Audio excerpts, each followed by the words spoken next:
As the final night of the year arrives, the mind often drifts backward into regret or forward into worry. We sit quietly, carrying memories we cannot change and futures we cannot control. In Buddhism, this moment is precious not because the year ends, but because clinging can end. The Buddha taught, "Do not dwell in the past. Do not dream of the future. Concentrate the mind on the present moment. Tonight is not about fixing your life. It is about gently placing down what no longer needs to be held and entering the new year with a heart that is light, open, and at peace." Letting go of the past is not forgetting what happened, and it is not pretending you were never hurt. In Buddhist teaching, it means seeing clearly that what has already passed cannot be carried into this moment without becoming a new kind of suffering. The past becomes heavy when we keep touching it with blame, regret, or the silent wish that it had gone differently.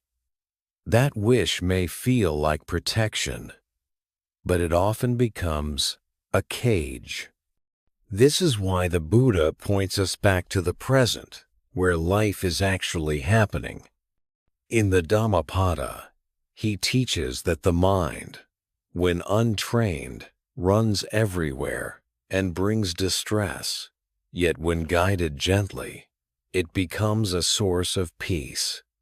Tonight, on New Year's Eve, that guidance can be simple and kind. You do not need to fix the past to be free of it. You only need to stop feeding it with your breath and attention. A practical way to begin is small enough to do in bed. Feel one full inhale and one full exhale.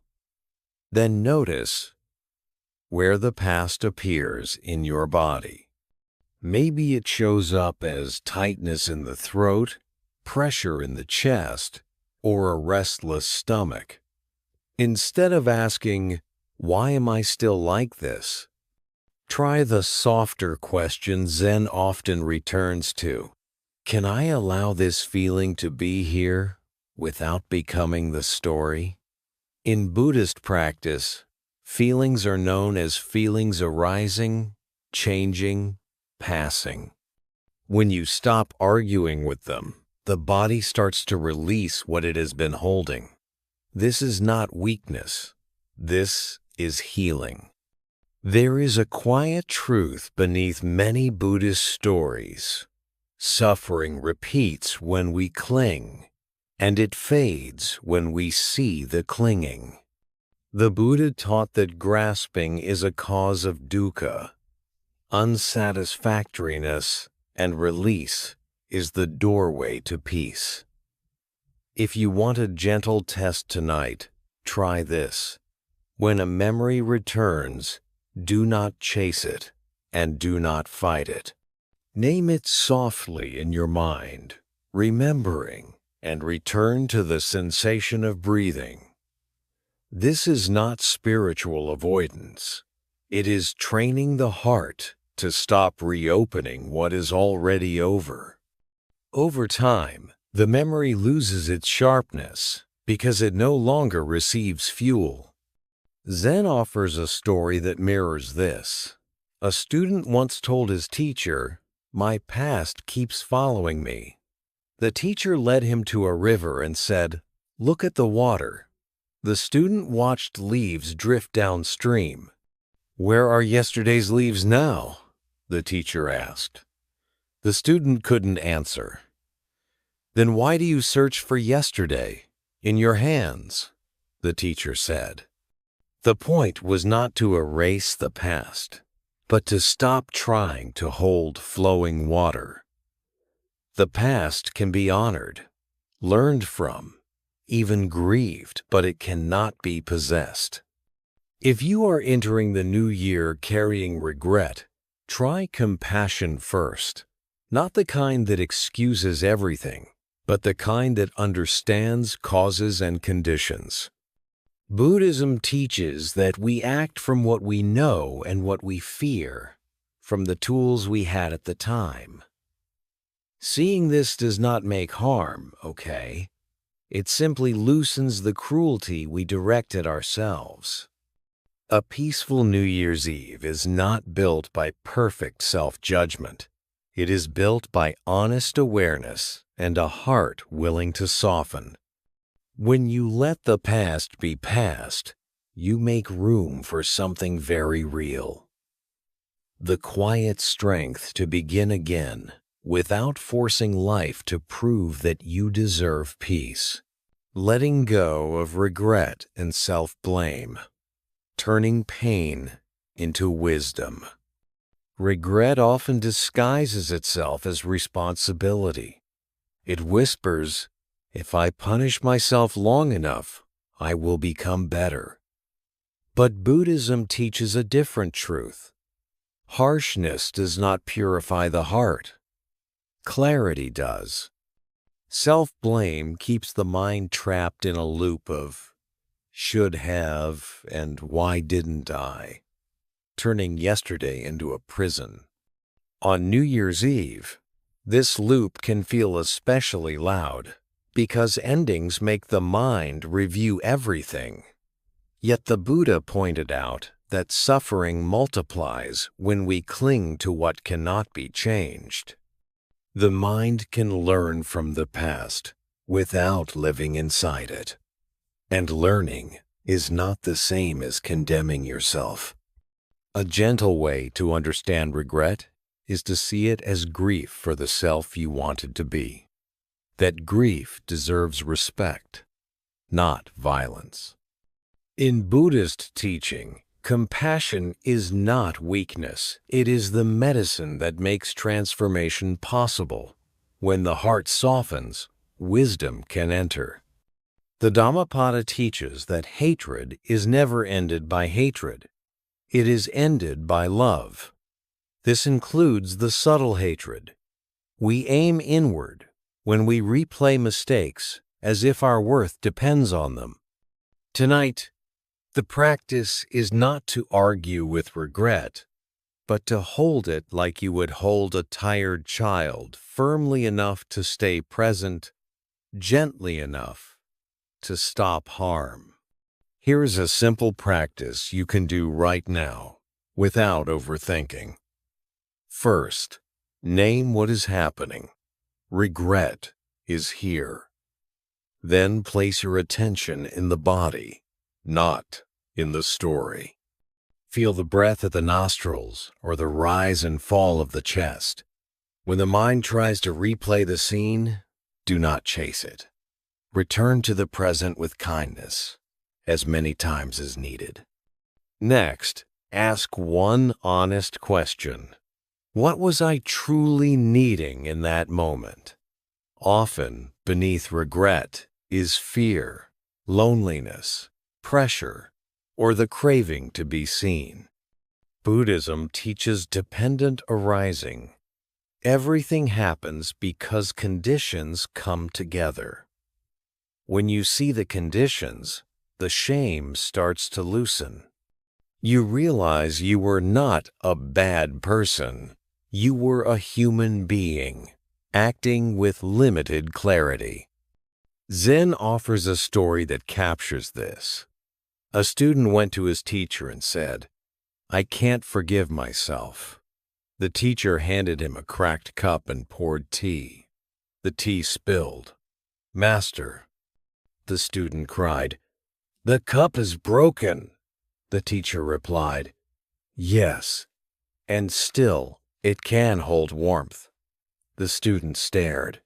The teacher continued, "You think your mistake means you are useless?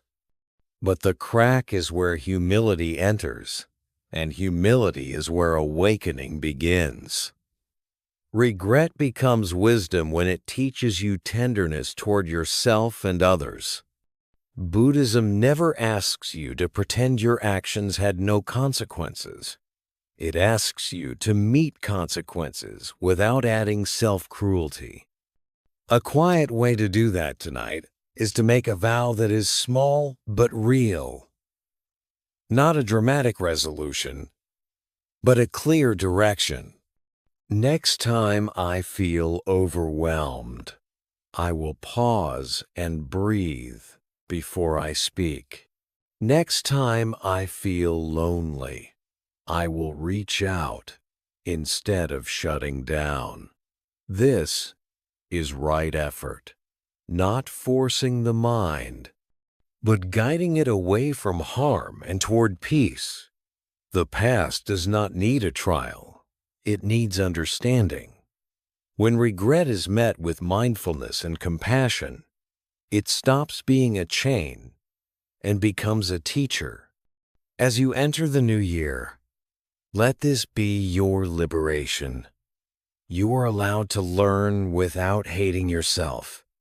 You are allowed to grow without punishment. The Buddha taught that peace comes from within. Do not seek it without. Tonight, peace begins the moment you stop attacking your own heart. When you place regret down gently, you do not lose responsibility. You gain freedom, and you gain the quiet strength to begin again. Letting go of anger, freeing the heart to enter the new year lightly. Anger can feel like strength, but in Buddhism, it is often a sign of pain that hasn't found a safe place to land. We hold anger because it makes us feel protected, like a shield against being hurt again. Yet Zen quietly asks, if the shield never comes down, when does the heart get to rest? On New Year's Eve, anger can rise like a last wave from the old year. Old arguments, betrayals, disappointments, the feeling of being unseen. The Buddha never told people to pretend anger isn't there.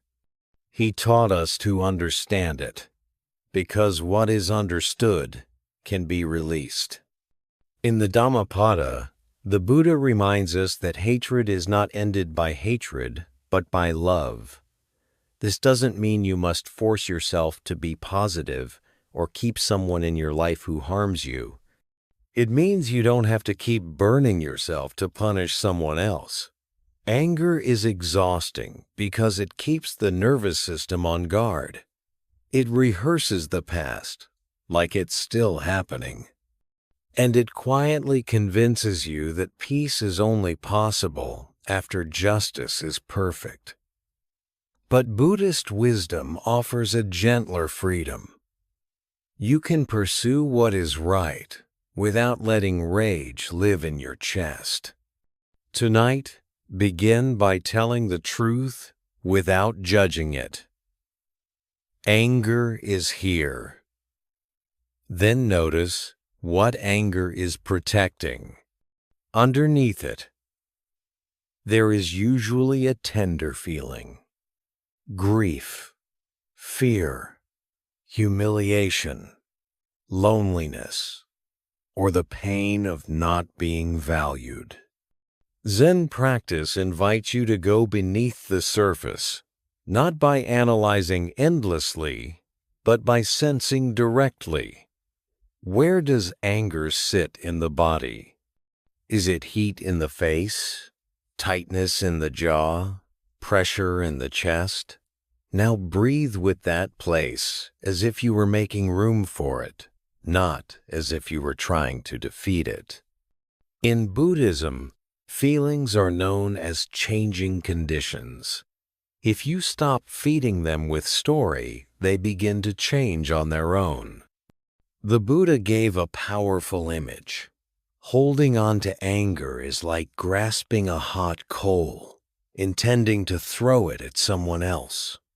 The one who gets burned first is you. On New Year's Eve, you don't have to decide whether the other person deserves forgiveness. You only have to decide whether you deserve sleep. You deserve rest. That is not weakness. That is wisdom. Zen offers a story. A student complained to his teacher, I can't let go of my anger. It's justified. The teacher asked him to carry a heavy stone around the courtyard. The student did it, sweating and trembling. Now put it down, the teacher said. The student placed the stone on the ground and felt relief. How do you feel? Asked the teacher. Lighter, the student said. The teacher nodded. Anger is the same. You can keep proving you're right. Or you can put it down and be free. The point is not to deny injustice. The point is to stop letting it live inside you. If you want a compassionate practice for tonight, try this. Imagine your anger as a flame. Instead of throwing fuel on it, replaying the story, offer it oxygen, awareness. Then offer it water, compassion. Compassion does not mean excusing harm. It means recognizing suffering as suffering, including your own. You may even whisper a simple phrase from loving-kindness practice. May I be free from suffering. May my heart be at peace. If you can, extend it outward not to approve someone's actions, but to loosen your own captivity. May all beings be free from the fires of hatred. In Buddhism, when the heart releases hatred, it becomes spacious enough to choose wise action. As you step into the new year, let anger teach you what matters, your boundaries, your dignity, your longing for respect, without letting it poison your future. You can keep your standards and still keep your peace. You can say no without carrying a war inside your body. This is the calm strength the Buddha pointed toward. A mind that is clear, a heart that is free, and a life that is not ruled by fire. Letting go of future anxiety, finding inner peace on New Year's Eve. Future anxiety often feels like being responsible, but Buddhism gently reveals it as the mind trying to live in a moment that has not arrived. On New Year's Eve, that habit can intensify. The year turns, time feels loud, and the mind begins to scan the unknown. Health, money, family, relationships, direction. Anxiety doesn't always shout. Sometimes it's a quiet pressure in the chest, a restless stomach, a loop of thoughts that says, "What if?" Zen does not shame this. It simply asks you to come back to the only place you can actually stand, right here. The Buddha spoke directly to this human tendency. In the teaching often translated as the present moment, he said we should not chase after the past or place expectations on the future, because the future is not yet reached. This isn't denial, it's accuracy. When you worry about the future, your body reacts as if the danger is happening now. Your heart rate shifts, your muscles tighten, your breath becomes shallow. The mind then mistakes these sensations for proof that something is wrong, and the loop tightens.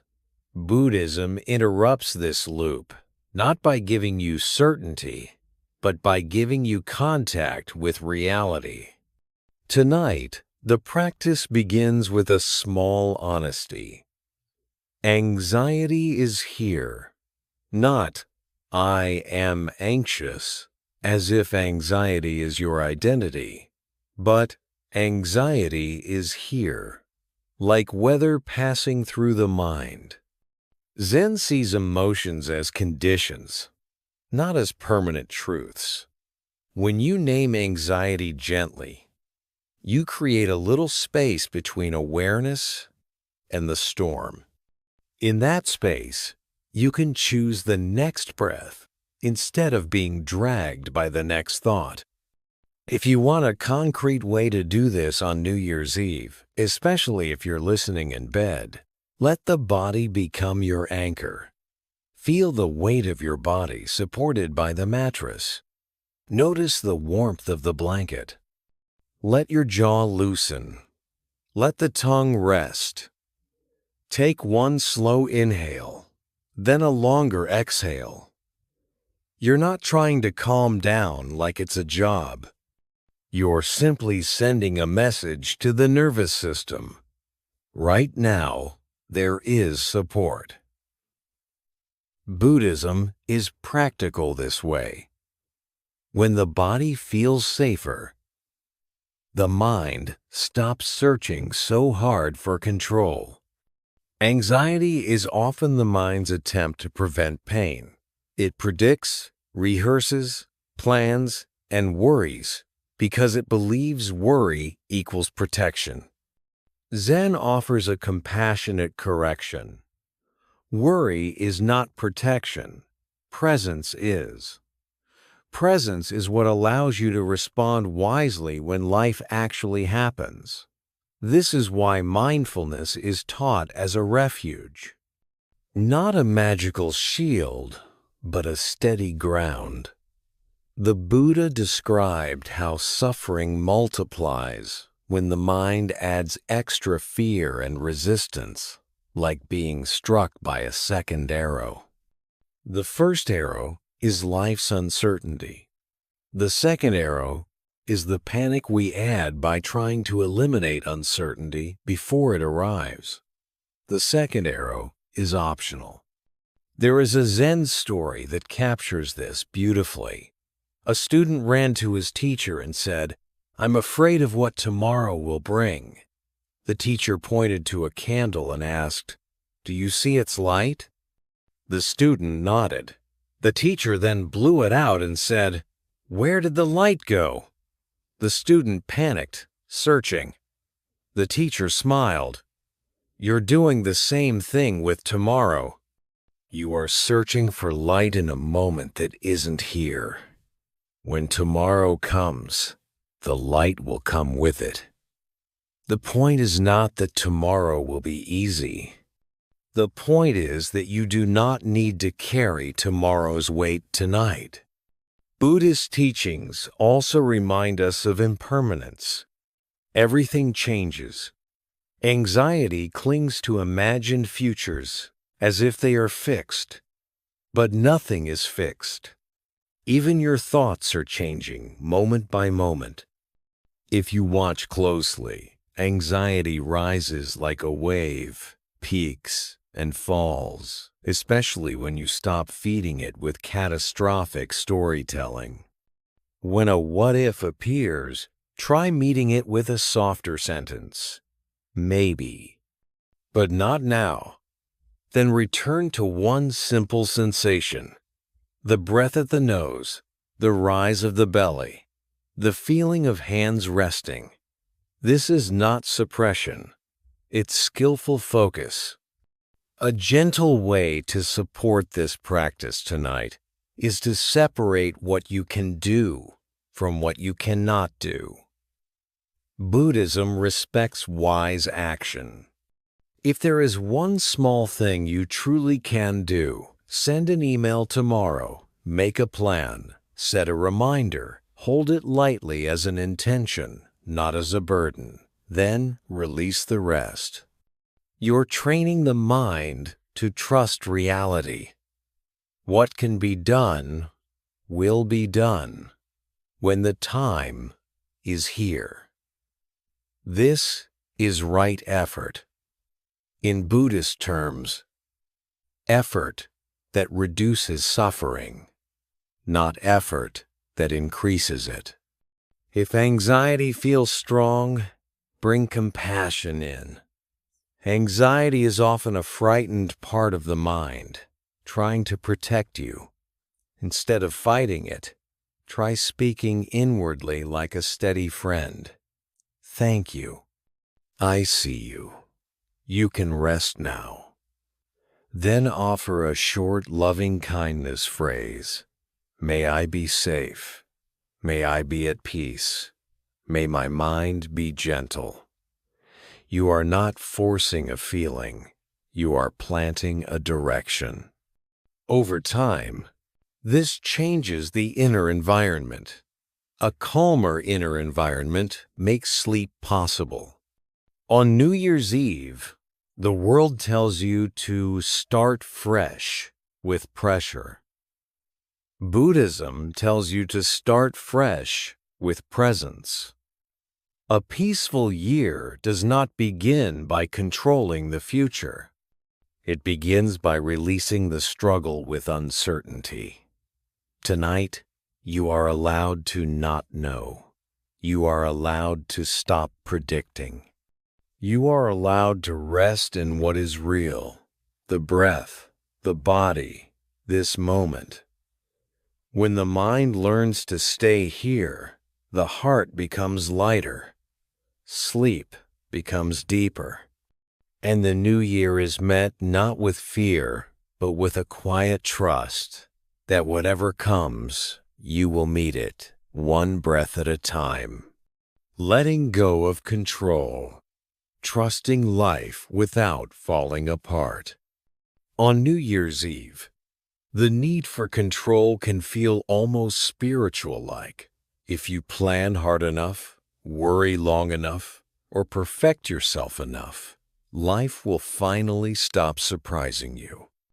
But Buddhism gently teaches that control is often just fear in a more respectable outfit.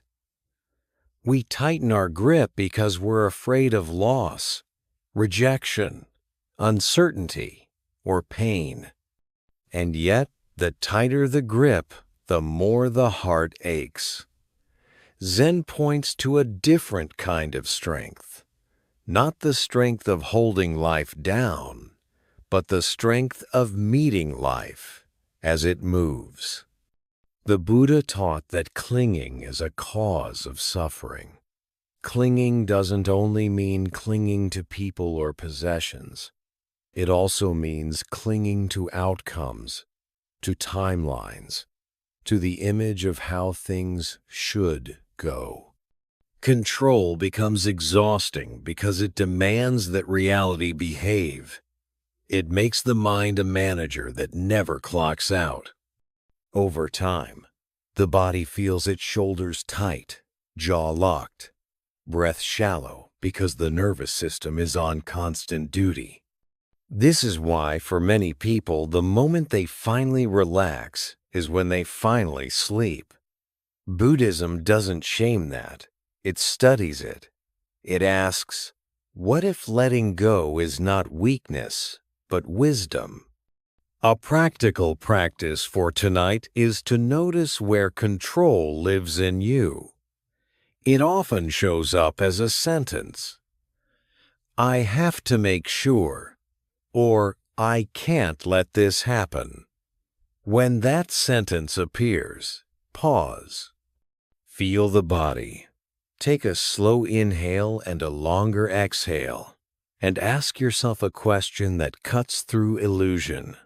Is this moment actually asking for control, or is it asking for presence? Presence means you are aware, responsive, attentive. Control means you're trying to command the future from the present. Zen teaches that only one of these is real. There is a Zen story that captures this with quiet power. A student was trying to meditate, but his mind kept spinning. He told the teacher, "I can't stop my thoughts." The teacher handed him a bar of soap and said, "Hold it tightly." The student squeezed hard. The soap slipped and flew across the room. The teacher smiled.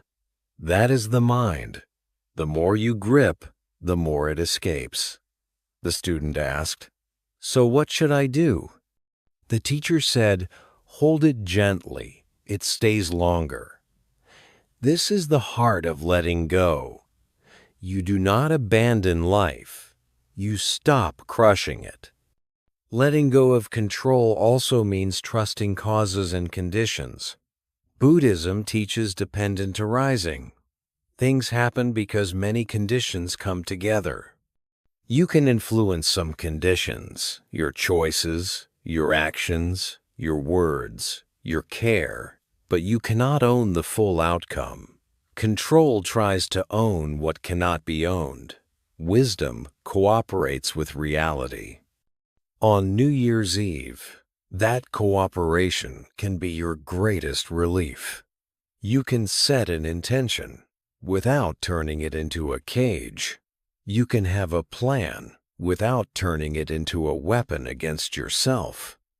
If your mind fears that letting go means you'll become careless, Zen corrects that misunderstanding. Letting go is not indifference. It is freedom from inner struggle. It allows you to act with a clear mind rather than a clenched heart. You can still say no. You can still protect yourself. You can still work hard. But you do it without the extra burden of trying to guarantee life. A simple way to practice tonight is to choose one thing you've been gripping an outcome, a decision, someone else's approval, and silently say, I release my demand. You are not releasing care. You are releasing demand. Then bring compassion to the part of you that is afraid. Control is often a frightened part that learned, long ago, that safety comes from tension. You can speak to that part like a calm friend. Thank you for trying to protect me. You can rest now.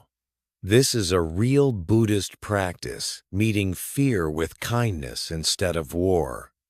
The Buddha taught that peace comes from within. Control looks outward for peace. If everything goes my way, then I'll be calm. Zen turns inward. If I stop fighting what is, calm appears. Tonight, let your body be the teacher. The bed is holding you without effort. The breath is breathing you without permission. Life is already happening without your control. And still, here you are supported. As the year turns, you do not need to enter it with a clenched fist. An open hand can still build, still love, still choose, but it doesn't suffer as much. This is how you step into the new year with inner peace. Not by commanding life, but by trusting yourself to meet life. Letting go of control. Letting go of control. Trusting life without falling apart. Letting go of control is not giving up on your life. It's giving up the fantasy that your life must be perfectly managed to be safe. Buddhism teaches that safety is not always certainty. Sometimes, safety is presence. When you are present, you can respond. When you are controlling, you are already exhausted before anything even happens. On New Year's Eve, make this practice very simple and very real. Choose one sentence you will not carry into the new year.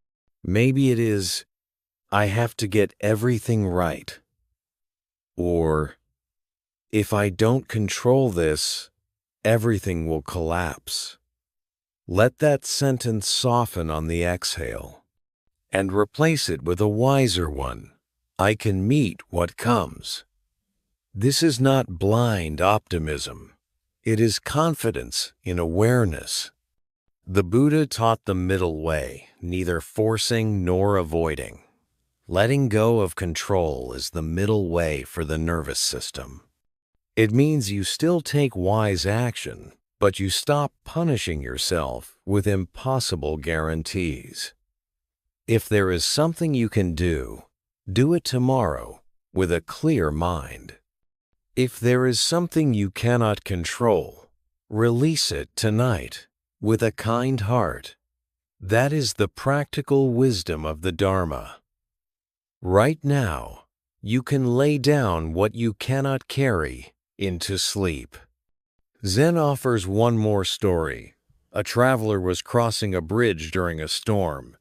He gripped the railing so hard his hands cramped, and he cried, "I'm going to fall." An old monk walking beside him said, "You're not falling, you're holding." The traveler shouted, "Holding is keeping me safe." The monk replied, "Holding is making you shake. Walk with the bridge." The traveler loosened his grip just enough to take a step. The storm was still there, but his body stopped trembling as much. The bridge didn't need his control. It needed his balance. This is what Zen means by trust. Not trusting that nothing difficult will happen, but trusting that awareness can stay with you when it does. When you loosen control, you also loosen the second arrow, the extra suffering made of panic, pressure, and resistance. You cannot control the year ahead, but you can choose how you meet it. That choice is power. Tonight, let your body take the lead. Unclench the jaw. Drop the shoulders. Let the belly soften. Inhale gently. Exhale longer. Feel what it is like to be held by life for a moment without demanding proof. If you want a short closing phrase before sleep, keep it simple. I release my demand. I return to peace. You are not abandoning responsibility. You are ending the inner struggle. And in that ending, something beautiful happens. Sleep becomes possible. The heart becomes lighter. The new year arrives not as a test you must control, but as a life you can live. One breath, one step, one gentle moment at a time. Letting go of comparison. Entering the new year without the pressure to be more. On New Year's Eve, comparison often shows up quietly. You scroll, you listen, you look back, and a voice inside begins to measure your life against someone else's highlight reel. It says you should be further along, more successful, more confident, more together. Buddhism recognizes this voice as a form of craving to be different from what you are right now. And craving, the Buddha taught, is a root of suffering. Comparison doesn't simply evaluate, it erases. It erases your unseen struggles, your private growth, your quiet endurance, and replaces them with a single painful question. Why not me? Zen offers a kinder truth. The moment you compare, you leave your own life. You step out of the reality you are living and into an imaginary courtroom where your worth is on trial. That courtroom never delivers peace. Because even if you win, you will fear losing again. The Buddha taught that peace is not found in gaining what others have, but in releasing the clinging that says your life is not enough. This is why contentment is praised in the Dharma not as settling, but as liberation from endless measuring. If you want to see how comparison works, look at the body when it happens. The chest tightens. The throat constricts. the mind gets loud. You may feel urgency, shame, or envy. Buddhism does not judge these feelings. It asks you to know them clearly. Tonight, when comparison appears, try naming it softly, comparing. Then return to what is real, your breath, your body, the room you're in. This shift is powerful because comparison lives in imagination, while peace lives in direct experience. A gentle practice for New Year's Eve is to turn comparison into compassion. Not fake positivity, but honest kindness. Ask, what am I truly longing for when I compare? Often the answer is simple: security, love, respect, freedom, rest. The longing itself is human. Buddhism teaches that all beings seek happiness and want to avoid suffering. When you see that, envy begins to soften because you realize you're not behind. You're simply wanting what every heart wants. The problem is not desire. The problem is believing your worth depends on outrunning someone else. Zen tells a story about two monks walking through a garden. One monk admired a tall pine tree and said, "I wish I were as strong as that pine." The other monk looked at a small flower growing near a stone and said, "And I wish I were as delicate as that flower." The teacher overheard them and said, "The pine does not envy the flower does not envy the pine. Only the mind leaves its own nature. The lesson is not that you shouldn't grow. It's that growth is not born from self-rejection. True growth comes from clarity, patience, and care." The Buddha taught the middle way, and it applies here too.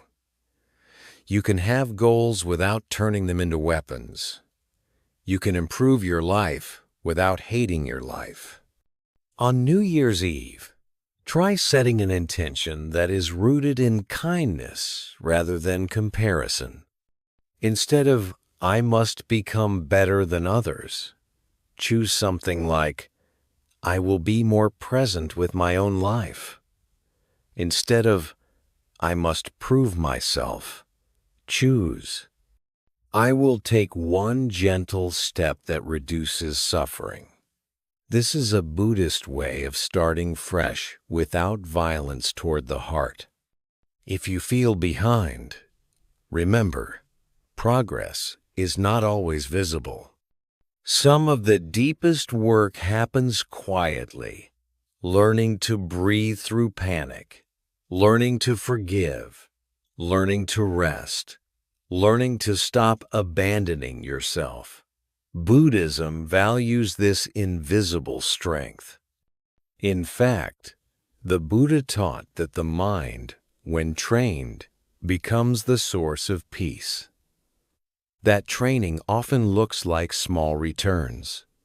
Back to the breath, back to compassion, back to what is real. Tonight, let comparison be a bell of mindfulness. Each time it rings, you return. You return to your own path, your own pace, your own life. You do not have to rush into the new year as an unfinished project. You can enter it as a human being worthy of peace now, not later. When you release comparison, you don't lose ambition. You lose suffering. And what remains is something steadier than pressure. A quiet confidence that your life is allowed to unfold in its own time, letting go of identity. The freedom of not needing to be someone. On New Year's Eve, the mind doesn't only review what happened, it reviews who you think you are. I'm the one who failed. I'm the one who always has to be strong. I'm the one who can't get it together. These labels can feel like truth, but Buddhism teaches that identity is often just a story the mind repeats until it sounds permanent. Zen calls this grasping at self. And the more tightly you hold a fixed version of yourself, the more life feels threatening, because life keeps changing, while identity insists it must stay the same. The Buddha's teaching on non-self is not meant to erase you. It is meant to relieve you. It points to a simple reality. What you call me is made of changing conditions, thoughts, feelings, memories, roles, and experiences that come and go. When you treat these changing parts as a solid self, you suffer. When you see them as passing phenomena, you soften. A classic Buddhist reminder says, "This is not mine. This is not me. This is not myself." It is not cold philosophy. It is a key that unlocks the cage of self-judgment. Tonight, that key can be gentle. Identity often forms around pain. If you were criticized, you may become not enough. If you had to survive, you may become always in control. If you were abandoned, you may become hard to love. These identities are understandable. They were ways the mind tried to protect you. But protection can become imprisonment when the story keeps running long after the danger is gone. Zen invites you to notice the identity without feeding it, the same way you notice a cloud without chasing it. You don't have to argue with it. You don't have to prove it wrong. You only have to stop living inside it. A simple practice for tonight is to listen for the identity sentence in your mind, the one that begins with "I am." When it arises, pause and ask, is this an unchanging truth, or is this a passing thought? Then shift from the label to the direct experience of the moment. Feel your breath. Feel your hands resting. Feel the support beneath your body. This is how Buddhism moves you from concept to reality. Concepts tighten, reality opens. When you return to experience, the identity story loses some power because it can't fully survive in the present. Zen offers a story that makes this very clear. A student went to a master and said, "Tell me who I am." The student looked and said, "That's my face." The master asked, "Where is the face from 10 years ago?" The student was silent. "Where is the face from 10 minutes ago?" The master asked again. The student frowned. The master said, "You keep asking for a fixed self, but you are already changing. Why demand a statue when you are a river?" The student finally understood. Identity is always late. It tries to freeze what cannot be frozen. Letting go of identity does not mean you stop having a personality, preferences, or responsibilities. It means you stop confusing your roles with your essence. You can be a parent, a worker, a caregiver, a learner, without turning those roles into a prison. On New Year's Eve, many people feel crushed by the role they think they must play. Zen invites a softer truth. You can show up without performing. You can be sincere without being perfect. You can be human without being a fixed definition. This is also where compassion naturally grows. When you release the tight grip on me, you see that others are also living inside stories, fear, shame, pride, longing. The Buddha taught that all beings seek happiness and wish to avoid suffering. When you understand this, you stop taking everything personally, not in a dismissive way, but in a freeing way. You realize not everything is about you, and you don't have to carry the world as proof of your worth. That recognition alone can bring a quiet peace. If you want a practical way to do this before sleep, try a simple delabeling practice. When a thought says, "I'm a failure," gently translate it, "There is fear." When it says, "I'm unlovable," translate it, "There is longing." When it says, "I'm behind," translate it, "There is pressure." You are not denying your feelings. You are removing the identity glue that makes them feel permanent. In Buddhism, feelings are conditions. Conditions change. When you stop turning them into a self, they can finally move through you instead of hardening inside you. The Buddha also taught the middle way, and it applies here. Letting go of identity doesn't mean becoming passive or careless. It means acting from clarity rather than from a desperate need to protect a self-image.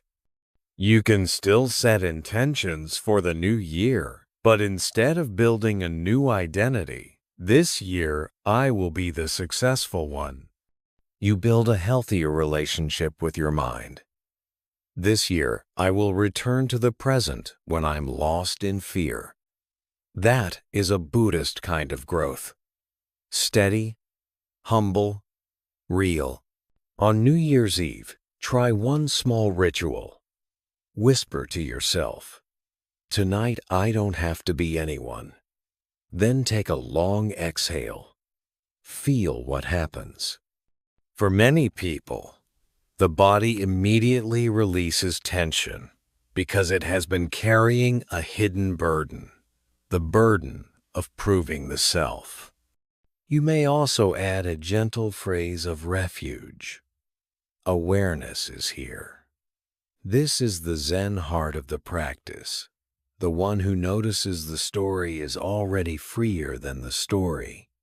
When you rest as awareness, identity becomes lighter, less sticky. You can still remember your life, but you no longer have to become your life. As the year turns, you are allowed to step into 2026 without a heavy label. You don't need to enter as your mistakes or your achievements.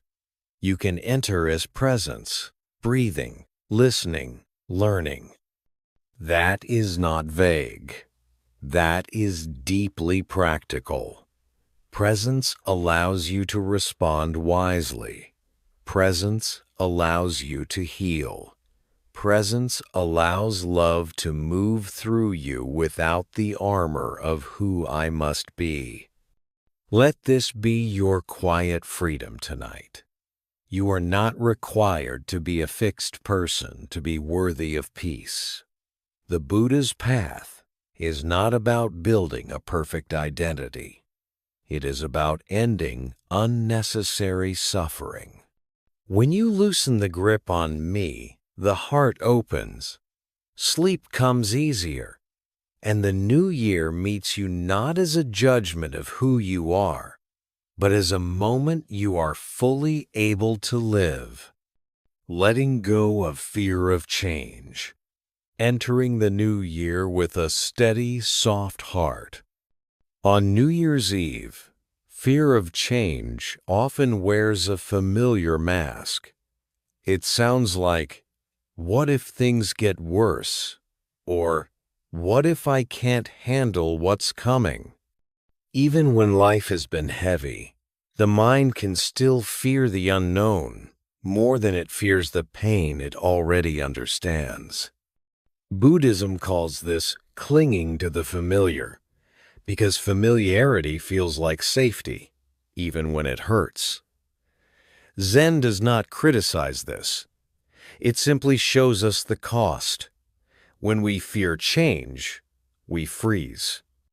And when we freeze, we miss the life that is already moving through us. The Buddha taught that all conditioned things are impermanent. Change is not a threat.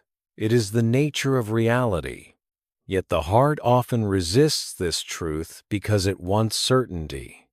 Fear arises when we demand that life be stable in order to feel safe. But Zen asks a different question. What if safety is not the absence of change, but the presence of awareness? Awareness can be steady even when circumstances shift.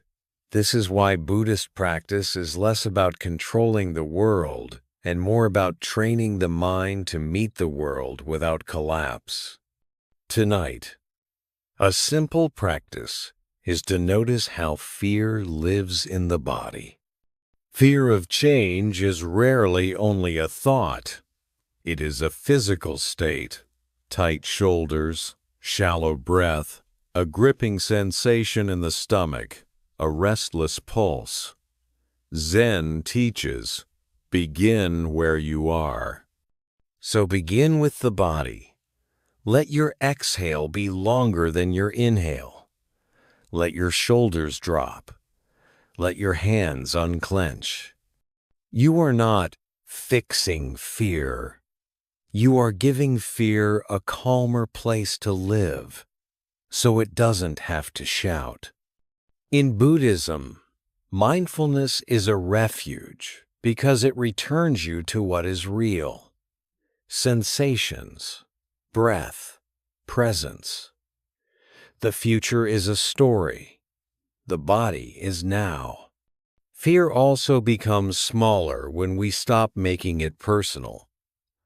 The mind says, "I'm afraid," as if fear is who you are. Zen prefers, fear is here. That small change matters. It means fear is an experience, not an identity. Experiences change. This is the Dharma in action. When you can sit with fear without becoming it, you begin to taste freedom. Not the freedom of guaranteed outcomes, but the freedom of inner stability. Zen offers a story. A student told the master, "I'm afraid of change. I want peace." The master took him outside and pointed to a tree in winter. The branches were bare, the wind cold. "Is the tree afraid?" the master asked. The student said, "It looks empty." The master replied, "It is not empty. It is resting. Spring is already inside it." The student didn't understand. The master said, "You call change danger. Nature calls it a season." The point was not that change will always be pleasant. The point was that change is natural, and resisting it only adds suffering. Sometimes the heart needs a winter to become ready for a spring. Buddhism also teaches that fear grows when we imagine we must face change alone. But the Buddha emphasized community, guidance, and refuge. Even within yourself, you are not alone. Awareness is present. Breath is present. The body is present. When fear says, "I can't handle it," you can answer with a wiser truth. "I don't have to handle the whole year tonight." Zen brings the mind back to one breath, one step, one moment. Fear tries to swallow the future all at once. Mindfulness takes it bite-sized. If you want a practical way to meet fear of change on New Year's Eve, try this gentle inventory. What exactly are you afraid will change? Name it with honesty: health, finances, relationships, identity, time. Then ask, is my fear asking me for control, or is it asking me for care? Often, it is asking for care. Care can look like setting a small intention, making one wise plan, or simply resting so your mind is clearer tomorrow. Buddhism does not reject planning. It rejects clinging. You can take a step without demanding certainty. The Buddha taught equanimity, steady balance, as the mind that can remain peaceful even as conditions shift. Equanimity is not numbness. It is softness without collapse. It is the heart that can bend, like bamboo, and still stand. Tonight, you can practice this softness by letting fear be present without obeying it. You can tell your fear, "You may sit with me, but you do not get to drive." This is a compassionate boundary. It is how the mind learns stability. As the year turns, let this be your deep reassurance. You are not required to know what comes next in order to be okay. The new year does not demand certainty. It invites presence. When you stop fighting change, change becomes less terrifying. It becomes movement, like weather, like seasons. And within that movement, you remain breathing, aware, capable of meeting life as it arrives. Tonight, rest your heart. Let fear loosen its grip. Let the breath become your home. The new year will come. And when it does, you will meet it not with hardened resistance, but with a steady, soft heart, awake enough to respond, gentle enough to heal. Letting go of perfection. Beginning the new year with enoughness. On New Year's Eve, perfection can look like hope. It says, "This year I'll finally get it right." But underneath, perfection often hides fear. Fear of being judged. Fear of making mistakes. Fear that you won't be loved unless you're flawless. Buddhism sees this clearly. The Buddha taught that suffering grows when the mind clings, and perfection is a subtle form of clinging. Clinging to an imagined version of life where nothing goes wrong. Zen gently reminds us that version of life is not real, and chasing it steals the peace that is available right now. Perfection is exhausting because it keeps moving the finish line. Even when you succeed, the mind says, "Not enough." Even when you rest, it says, "You should be doing more." This voice can sound like discipline, but it often creates inner violence. Buddhism doesn't oppose improvement. It opposes cruelty. The middle way is not do nothing and not push until you break. It is wise effort that reduces suffering. On New Year's Eve, wise effort begins with an honest release. You do not need to be perfect to be at peace. A practical way to work with perfection tonight is to notice how it feels in your body. Perfection tightens. It makes the forehead tense, the chest heavy, the breath shallow, the stomach uneasy. Zen practice begins there. Unclench, soften, Breathe. Then listen to the perfection sentence in your mind, the one that starts with, I should, or I must. Instead of obeying it, meet it with awareness. In Buddhist practice, awareness is the space that makes choice possible. When you see the should clearly, you can decide whether it is wisdom or pressure. The Buddha taught contentment as a kind of wealth. Contentment does not mean giving up. It means not punishing yourself while you grow. This is the quiet power of enoughness. Enoughness says, I can take one step without hating the ground I'm standing on. It says, my worth does not depend on flawless outcomes. When you taste enoughness, the heart relaxes. And in that relaxation, real change becomes possible because your nervous system is no longer in survival mode. Zen offers a story. A student showed his teacher a calligraphy scroll and said, it's almost perfect, but there's one mistake. The teacher looked closely and said, good. The student was shocked. Good? He asked. The teacher replied, yes. Now it can breathe. The student didn't understand. The teacher continued, when you demand perfection, you trap the spirit. When you allow imperfection, the spirit moves.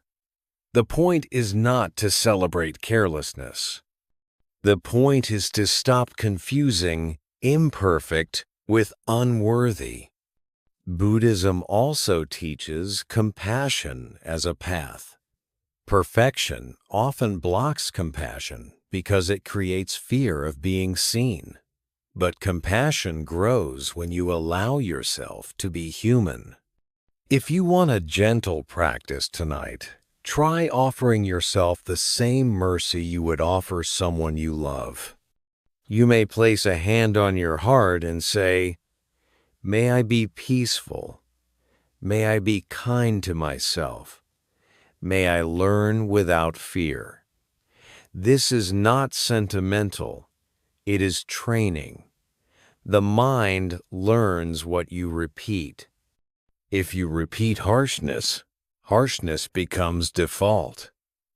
If you repeat kindness, kindness becomes strength. Letting go of perfection also changes how you set intentions for the new year. Instead of rigid resolutions that punish you, you can choose intentions that guide you. For example, I will return to the breath when I'm overwhelmed. I will speak more gently when I'm stressed. I will rest before I break. These are Buddhist intentions because they reduce suffering. They do not depend on perfection. They depend on returning, and returning is always possible. On New Year's Eve, perfection wants you to enter the new year as a project to fix. Zen invites you to enter as a life to live. You don't need a flawless plan. You need a clear heart. The Buddha taught that peace is found within, not outside. Tonight, peace begins when you stop demanding that you be perfect to deserve rest. As the year turns, let your beginning be simple. Inhale, exhale, soften. Let enough be your refuge. When you release perfection, you don't lose excellence, you lose suffering. And what remains is steady. A mind that can learn, a heart that can love, and a life that can unfold without constant self-judgment. That is a new year worth entering. Letting go in one breath. A New Year's Eve. Ritual for deep peace. On New Year's Eve, the mind often wants a grand ending, one last chance to make sense of everything. But Zen teaches that peace does not require a dramatic conclusion. It requires a simple return. The Buddha's path is practical. When suffering grows, come back to what is real. When the heart feels heavy, soften it with awareness. Tonight, you don't need to carry the whole year into the next one. You only need to release what you're holding one breath at a time. Buddhism teaches that clinging creates dukkha, and release opens freedom. Yet letting go can sound abstract until you feel it in your body. So let it be physical. Let it be immediate. Right now, notice your hands. Are they tense? Let them open. Notice your jaw. Let it unclench. Notice the muscles around your eyes. Let them soften. Then, take a slow inhale, quiet, gentle, and take a longer exhale like you're setting down a weight. This is not a trick. It is a message to the nervous system. The danger is not here. When the body receives that message, the mind begins to loosen too. A simple New Year's Eve ritual, rooted in Buddhist mindfulness, is to name what you are releasing without fighting it. You might whisper inwardly, regret, anger, fear, pressure, control, comparison, not to judge yourself, just to recognize what has been living inside you. Then, with each exhale, imagine placing one of these burdens on the ground. You are not throwing it away. You are returning it to impermanence.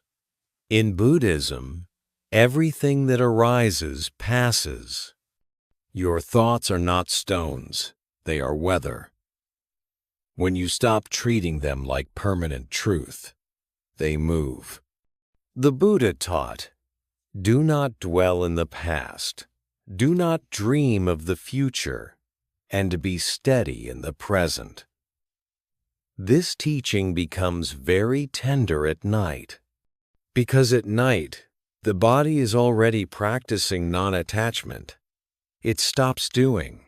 It stops achieving. It returns to breath. Zen invites the mind to learn from the body. Stop forcing. Stop fixing. Start resting. The present is enough. Zen offers a story that feels made for this moment. A student asked a master, "How do I cross into a new life?" The master held up a cup and said, "Empty it." The student replied, "But what if I need what's inside?" The master said, "If your hands are full, how will you receive anything new?" The student finally understood. You don't step into a new year by carrying more. You step in by making space. To make this ritual practical, choose one gentle phrase to repeat like a lantern in the dark. Keep it short and steady. Something like, inhale, I arrive. Exhale, I release. Or, this moment is enough. Or, I let go and I rest. These are not magic words. They are reminders. In Buddhism, reminders shape the mind. What you repeat becomes the path you walk. If you repeat pressure, pressure becomes home. If you repeat release, release becomes home. If emotions rise while you do this grief, tenderness, loneliness, let them rise. Zen practice is not emotional control. It is emotional honesty held in awareness. You do not need to solve your feelings tonight. You only need to stop abandoning yourself when feelings appear. Place one hand over the heart if it helps. Feel warmth. Feel contact. Offer a simple compassion phrase. May I be safe. May I be peaceful. May I be free. Compassion is not a reward for being perfect. It is the ground that allows healing to happen. As the year turns, let the new year meet you in softness. Not because you have everything figured out, but because you are willing to release what you cannot carry into sleep. Buddhism teaches that peace comes from within. Do not seek it without. Tonight, that peace is not far away. It is as close as the next exhale. So take one more breath. Feel the body supported. Feel the mind settling. Let the old year be what it was. Lessons, losses, love, and effort. And let it go. Not in a dramatic way. In a human way. In a quiet way. In a way your heart can live with. This is how you step into the new year with inner peace. Empty hands, soft breath, present mind, awake and finally at rest. Letting go of the future, finding peace. When you don't know what's next.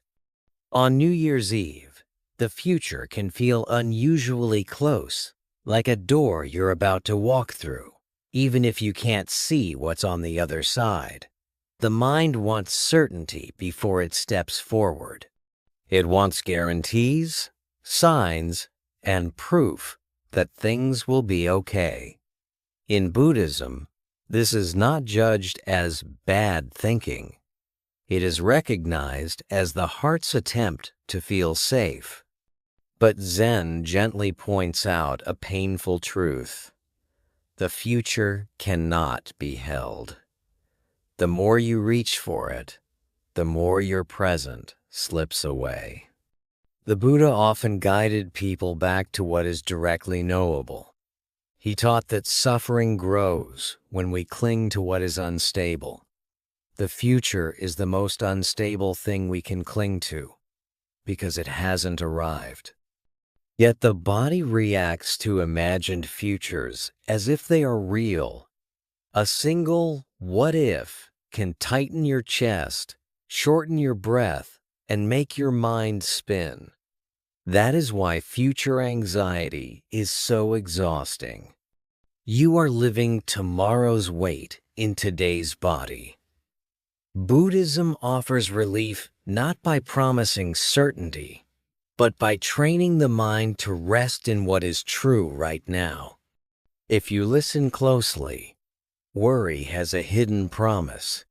If I worry enough, I won't be surprised. But surprise is part of life. Impermanence is the rule, not the exception. Zen doesn't ask you to like uncertainty. It asks you to stop fighting the fact that uncertainty exists. When you stop fighting, you reclaim energy. You reclaim sleep. You reclaim your ability to meet life as it actually happens, instead of living in endless rehearsal. A gentle way to begin tonight is to name the future thinking without becoming it. Instead of I am anxious, try anxiety is here. Instead of I can't handle what's coming, try my mind is imagining what's coming. This small shift creates space. In Buddhism, space is mercy. Space means you are not trapped inside the thought.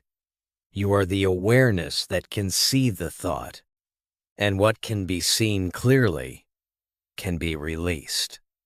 Now bring the practice into the body, because the body is always in the present. Feel the support beneath you. Feel the weight of your legs.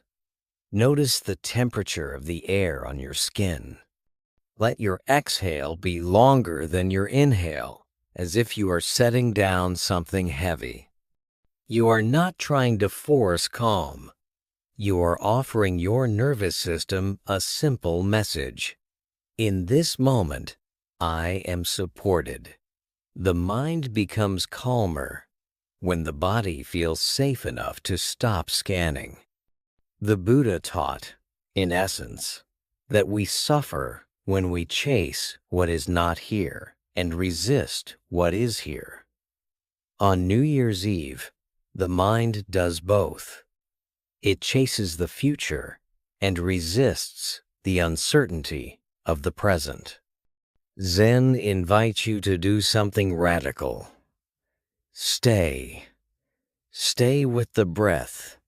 Stay with the feeling of being alive. Stay with one honest moment, not as a performance, but as a refuge. There was a Zen story about a student who asked, "How do I prepare for the future?" The master lifted a lantern and said, "When you walk at night, what do you need light for the whole road, or light for the next step?" The student answered, "The next step." The master nodded. "Then why do you demand more from life than you demand from your own feet?" The point is not that planning is wrong. The point is that your mind is trying to carry an entire year in one night. Zen brings you back to step-size living. This is where practice becomes practical. If you truly can take one small action that helps tomorrow, write down a reminder, schedule something, make a simple plan, do it briefly, then stop. Buddhism respects wise action, but once action is complete, continuing to worry is not responsibility, it is suffering. After you do what can be done, the most skillful thing you can do tonight is release the rest. A powerful Buddhist way to release is to separate intention from attachment. Intention is a direction of the heart. Attachment is the demand that life obey. You can enter the new year with a beautiful intention, peace, kindness, stability, health, without demanding a specific path. In Zen, the heart stays open while the hands remain unclenched. This is the middle way in daily life. You care deeply, but you don't grip. Future anxiety also softens when you recognize how much of it is simply fear of feeling. The future threatens us because it might bring discomfort, rejection, grief, failure, loneliness. The mind tries to avoid those feelings by controlling outcomes in advance, but Zen teaches that the way through fear is not avoidance.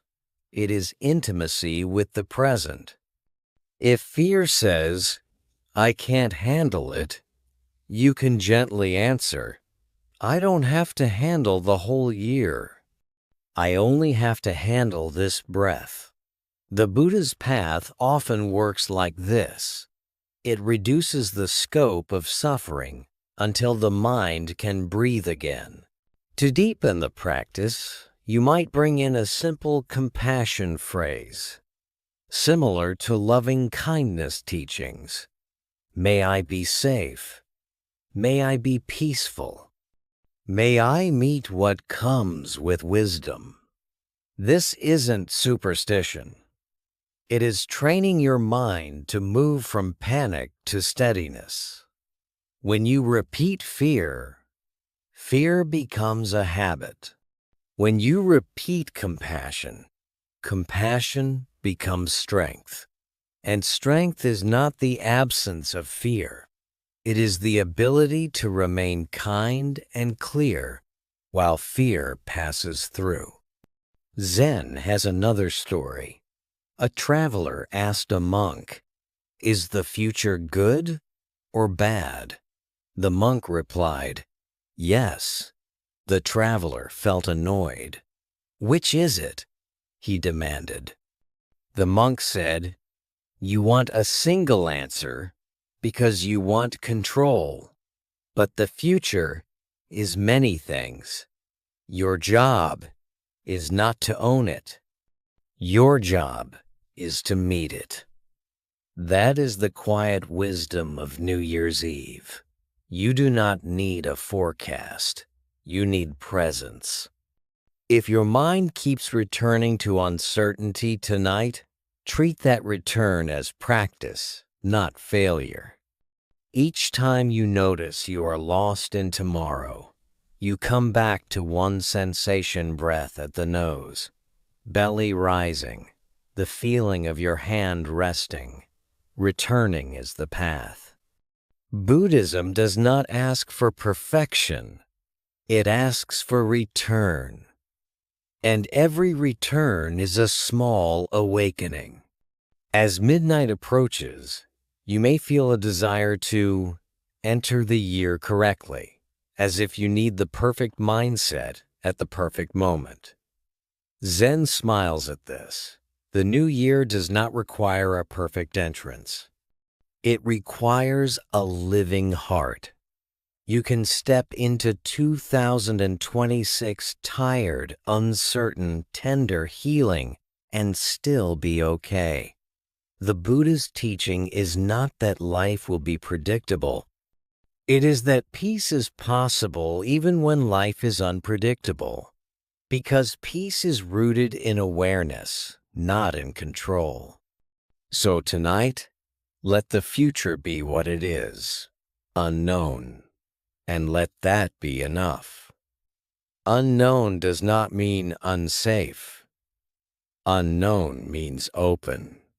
When you stop wrestling the unknown, you discover something quietly stable beneath it. The breath moving, the body resting, the awareness watching. This is where inner peace lives. Not in guarantees, but in presence. And if you need one final sentence to carry into sleep, let it be this: I release tomorrow. I rest in this moment. The year will come when it comes. For now, you are here. And here is where peace begins. Letting go of fear of failure. Starting the new year with a steady heart. Fear of failure can feel like caution, but in Buddhism, it's often seen as attachment in disguise. Attachment to a certain image of yourself. Attachment to outcomes. Attachment to being approved of.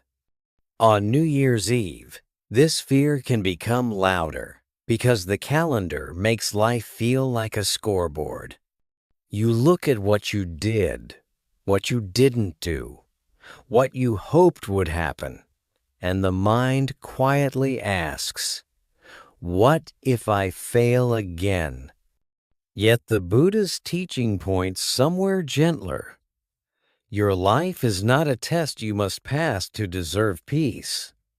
Your life is a path you walk step by step with awareness and compassion. The mind fears failure because it imagines failure as permanent. It imagines one mistake becoming your identity. It imagines shame, judgment, rejection, and the heavy feeling of being behind. But Buddhist wisdom reminds us that all conditioned things are impermanent. Success changes. Failure changes. Even the emotions that come after them change. Fear becomes intense when we treat a temporary event as if it will define our entire future.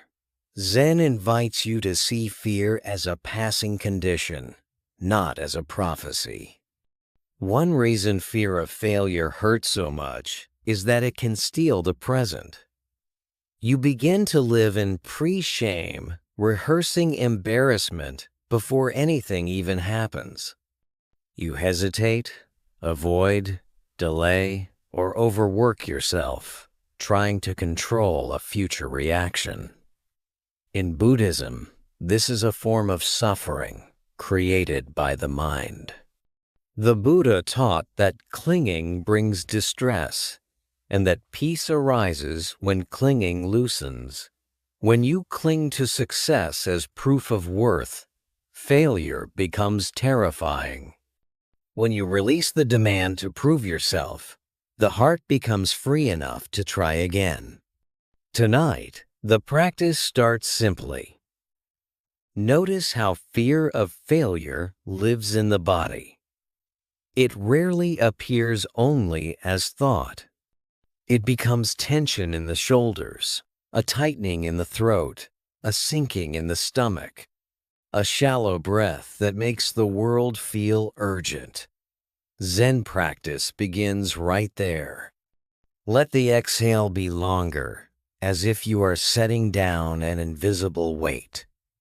Feel your body supported. Remind yourself of what is true in this moment. You are breathing. You are here. The future is not happening yet. This is not denial.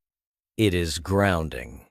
And grounding is what turns fear into something workable. Buddhism also gives a practical lens. Fear is often the mind's attempt to avoid discomfort. It says, if I don't try, I can't fail. Or, if I prepare perfectly, I won't be judged. But preparation can become a trap when it becomes perfectionism. Zen calls this striving mind. Striving mind is never satisfied. Even when you do well, it asks for more proof. On New Year's Eve, striving mind can turn reflection into punishment. The Buddha's path is different. It is the middle way, neither collapsing into avoidance nor whipping yourself into endless effort. It is wise effort, effort that reduces suffering rather than multiplying it. A gentle way to work with fear of failure is to separate outcome from intention. Outcome is what happens. Intention is why you act. Buddhism cares deeply about intention because intention shapes the heart. If your intention is to grow, to learn, to be kinder, to live more awake, then even imperfect outcomes can serve wisdom. Fear shrinks when you stop demanding that every attempt must be a win.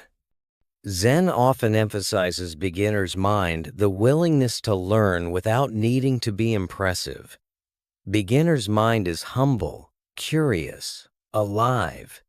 It is the opposite of fear. There is a Zen story that many people remember for life. A student came to a master and said, "I'm afraid to begin. What if I fail?" The master took him to a garden and pointed to a bamboo shoot barely breaking the soil. "Do you think it's afraid of being small?" the master asked. The student said, "It's just a shoot." The master replied, "Yes. It doesn't call itself a failure because it's not a tree yet. Only the mind measures growth against an imaginary finish line." Then the master added, "Your fear comes from trying to be finished. Practice comes from being willing to grow." The student bowed, not because he had no fear, but because he finally understood how to stop obeying it. Buddhist teaching also offers a compassionate truth. You are not failing because you struggle. Struggle is part of conditioned life. The Buddha taught that the mind can be trained, and training is gradual. It includes missteps. It includes days when you forget, days when you return, and days when you try again. If you want a short line to hold tonight, you can borrow the spirit of a well-known Buddhist principle. This too is impermanent.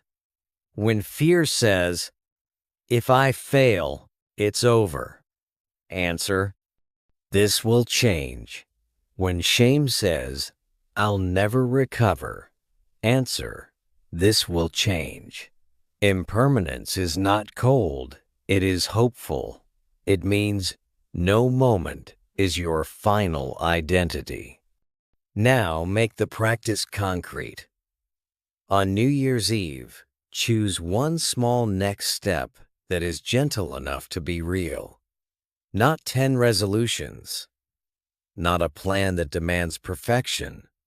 One step that makes life slightly less heavy.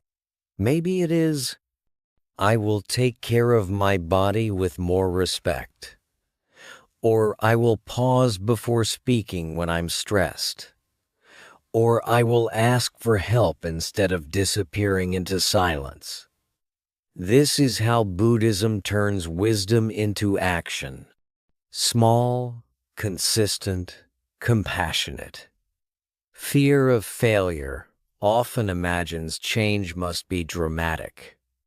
Zen teaches, a small step repeated becomes a new life.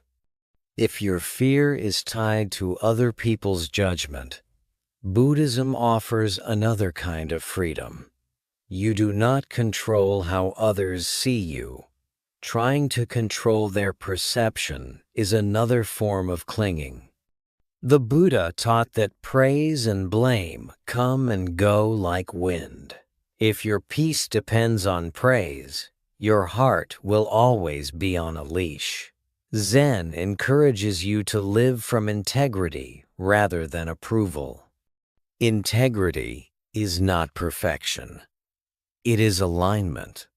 Your words and actions, matching your values as best you can. When you live from integrity, failure becomes less about humiliation and more about feedback. You learn, you adjust, you continue. It can also help to meet fear with kindness rather than war. Fear of failure often protects a younger part of you. An old wound that learned love can be conditional. In Buddhist loving-kindness practice, you offer the heart a new message. May I be safe. May I be peaceful. May I learn with ease. This is not a slogan. It is medicine. The nervous system changes when it receives repeated signals of safety and compassion. You are training your inner world to support growth rather than sabotage it. The Buddha's teachings repeatedly return to this. Suffering increases when we add a second arrow, panic, shame, self-attack, on top of life's natural challenges.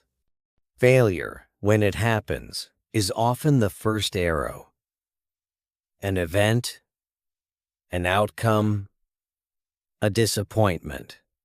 The second arrow is what hurts most. I'm worthless. I'll never be okay. I ruined everything. On New Year's Eve, you can choose to remove the second arrow before the year even begins. You can decide now, I will not use my mistakes as proof that I don't deserve peace. So tonight, let the heart practice a new relationship with effort. Effort without fear. Effort without self-hatred. Effort that is steady and human. If you stumble, you return. If you forget, you remember. If you feel ashamed, You breathe and soften. Zen does not ask you to be fearless. It asks you to be present. Presence is what allows courage to appear. Not dramatic courage, but quiet courage. The courage to begin again. As the year turns, let this be your inner vow. I will not confuse imperfect outcomes with an unworthy self. You can still aim for excellence, but you will no longer sacrifice your peace to prove you deserve love. The new year is not demanding that you never fail. It is offering you a chance to practice waking up again and again until the heart learns what it has always needed to know. You are allowed to grow at the pace of compassion, letting go of the pressure to succeed. Fast, living at the pace of peace. On New Year's Eve, the pressure to succeed fast can feel like motivation, but Buddhism often sees it as restlessness, an inner hunger that confuses speed with worth. The world praises quick results, instant transformation, and visible progress. So the mind begins to believe, if I'm not moving fast, I'm falling behind. Yet Zen offers a quiet correction. A rushed mind cannot rest, and a rushed heart cannot heal. The Buddha's path is not the path of urgency. It is the path of awakening, steady, patient, and deeply humane. The pressure to succeed fast usually grows from fear of being left out, fear of missing a chance, fear that time is running out, fear that you won't be loved unless you prove yourself quickly. Buddhism does not mock these fears. It recognizes them as suffering, and it reminds us that suffering increases when we cling to comparison and outcomes. Speed becomes a way to escape discomfort.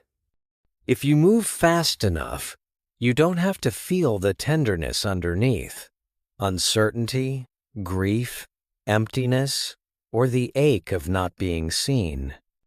Zen invites you to see how speed lives in the body. When you feel pressured to succeed quickly, the breath becomes short. The shoulders lift. The mind keeps checking. Am I doing enough? This checking becomes a constant background noise. On New Year's Eve, it can become intense because a new year feels like a deadline. The mind wants a fresh start with immediate proof. But Buddhist wisdom teaches that growth is not a performance. It is a cultivation, and cultivation takes seasons. The Buddha taught the middle way, avoiding extremes. Pressure to succeed fast is an extreme. It is effort without balance. It often leads to burnout, resentment, and a loss of joy. Buddhism does not reject effort. It rejects frantic effort that adds suffering. Right effort is different. It is consistent, kind, and sustainable. It is the effort of returning, not the effort of forcing. Tonight, one practical way to work with this pressure is to name it clearly: urgency. Not, I am urgent, but urgency is here. This creates space. Then, return to the body. Take one slow inhale, then a longer exhale. Let the exhale be a signal. I don't have to outrun my life tonight. When the mind tries to speed up again, return again. Zen practice is built on returning. It is not built on winning a race. Zen tells a story of a young monk who was desperate to awaken quickly.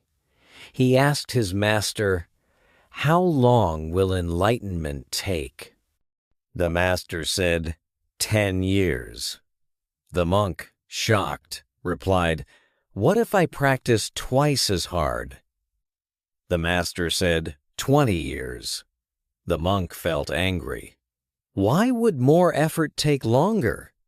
The master answered, "Because your eye is on the finish line, not on the path." This story is not about discouraging practice. It is about removing grasping. When you practice to arrive, you tense. When you practice to be present, you open. Peace comes from opening, not from forcing. The pressure to succeed fast also assumes that life should be linear. Buddhism teaches impermanence and change. Progress is not always straight. Some seasons are for building. Some are for resting. Some are for healing. If you demand constant acceleration, you fight nature inside and outside. Zen aligns with nature. It respects timing. It recognizes that a mind that never rests becomes dull and brittle. A heart that never pauses becomes hard. If you want peace in the new year, you cannot treat your life like a machine. A gentle Buddhist practice for New Year's Eve is to shift from outcome-based goals to process-based intentions.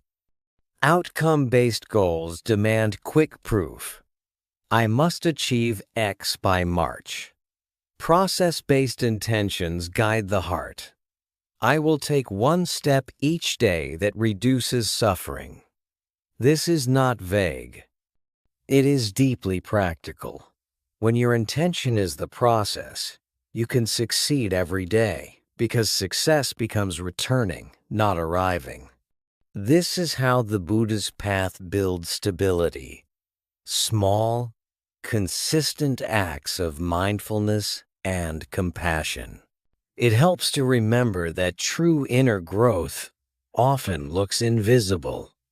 The world may not applaud you for learning to breathe through anxiety, learning to speak gently when triggered, learning to rest without guilt, learning to forgive. But Buddhism sees these as victories.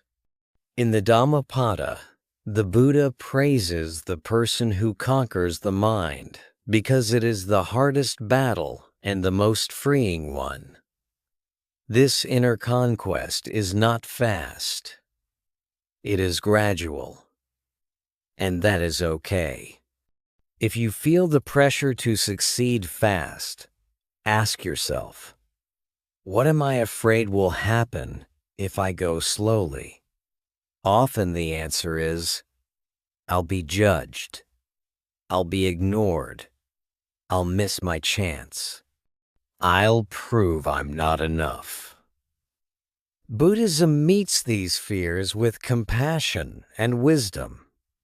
It reminds you that your worth is not measured by speed. It reminds you that peace does not come from being ahead. It comes from being present. The new year does not demand that you rush. It invites you to live. Zen offers another story. A student watched two monks walking to the temple. One walked quickly, tense and sweating. The other walked calmly, steady, and arrived at the same time because he didn't stop to complain or check his progress. The student asked, how did he arrive with such ease? The teacher said, Because he was already there in every step. When your mind is in each step, you stop rushing toward life and start living it. To make this real in your body, try a simple ritual tonight. Choose one area where you will practice slow success. Maybe it's your health, your work, your relationships, or your spiritual practice. Then choose a pace that you can actually sustain without resentment. Buddhism respects realism because realism reduces suffering. A pace that you can sustain becomes a path. A pace that is too intense becomes a collapse. If you want something to last, you must make it gentle enough to continue. The pressure to succeed fast also fades when you bring gratitude into the present. Gratitude interrupts urgency. It reminds the mind that something is already here. You don't have to wait for the future to be okay. You can be okay in small ways now. A warm cup of tea, a quiet room, a breath that softens the chest. The Buddha taught contentment as wealth. Contentment is not complacency. It is freedom from the constant sense of lack. When you are content, you can still grow, but you no longer grow from panic. If you're listening at night, you can end this practice with a simple phrase. I choose the pace of peace. Let it land on the exhale. When the mind argues, return again. Zen does not fight the mind. It returns to the breath. Over time, the nervous system learns that it does not need urgency to survive. It learns that steady is safe. As you step into the new year, let your growth be like a tree, not like a firework. Fireworks impress for a moment and disappear. A tree grows quietly, and one day it offers shade. Zen practice is tree growth. Steady, rooted, patient. If you go slowly, you will not miss your life. You will meet it. The new year does not require fast success. It requires an awake heart, and an awake heart moves at the pace of peace. Letting go of money, anxiety, finding real security on New Year's Eve. Money anxiety can feel like a constant hum in the background of life. On New Year's Eve, it often gets louder because the year turns and the mind starts counting. What you earned, what you spent, what you owe, what you fear you might lose. Even if you have enough, the mind can still whisper, but what if it's not enough later? Buddhism doesn't pretend this worry is silly. The Buddha met people where they were householders, workers, parents, people carrying real responsibilities. Yet he also taught something radical and relieving. The deepest security is not found in what you can hold, but in what you can understand, cultivate, and return to inside yourself. Money anxiety usually isn't only about money. It's about safety. It's about the fear of instability, loss, or being unable to protect those you love. When the mind equates money with safety, it starts to chase certainty in a world that changes. And because the world does change, the mind stays tense, always scanning for threats. This tension has a cost. It steals sleep. It hardens the heart.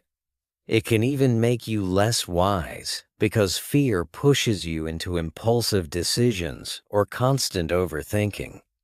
Buddhism offers a different kind of stability, not denial of the material world, but freedom from being ruled by it. The Buddha taught that clinging creates suffering. Clinging to money can look like obsession, fear, hoarding, envy, or shame. But clinging also looks like the belief that your worth depends on your financial status. On New Year's Eve, that belief can feel especially sharp, as if the year is grading you.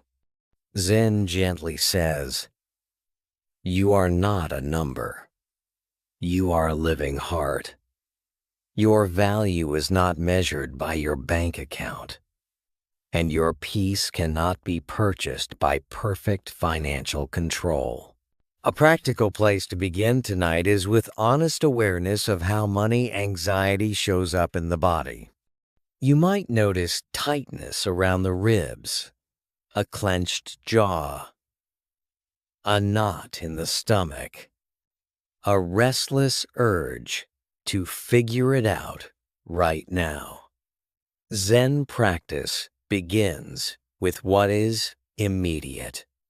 So let your body be the first teacher.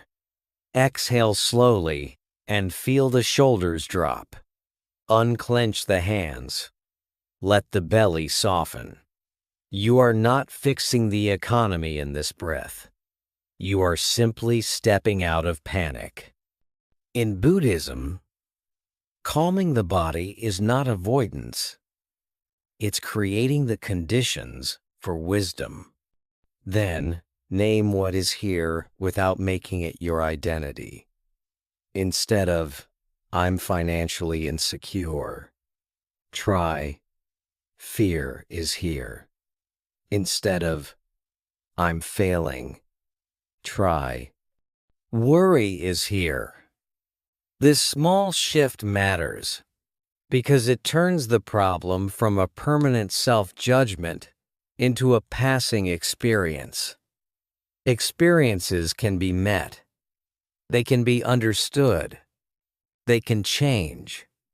That is one of the quiet gifts of Buddhist practice. It gives you space between you and your fear.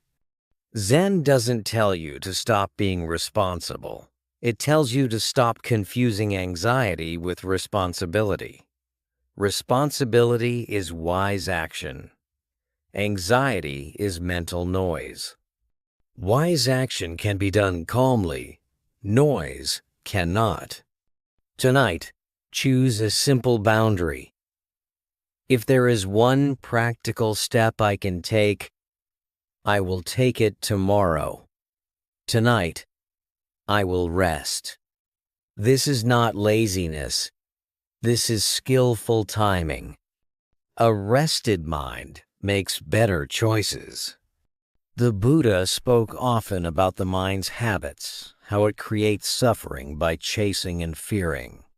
A short teaching, often paraphrased from the Dhammapada, says, "The mind, when guarded, leads to happiness." You can guard the mind not by shutting down, but by choosing what you feed it. On New Year's Eve, the mind wants to feed on worst-case scenarios. Zen invites you to feed it with reality. This breath, this room, this moment of support.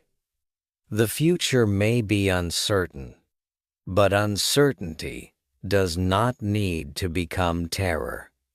There is a Zen story about a poor farmer who visited a monastery and asked for blessings.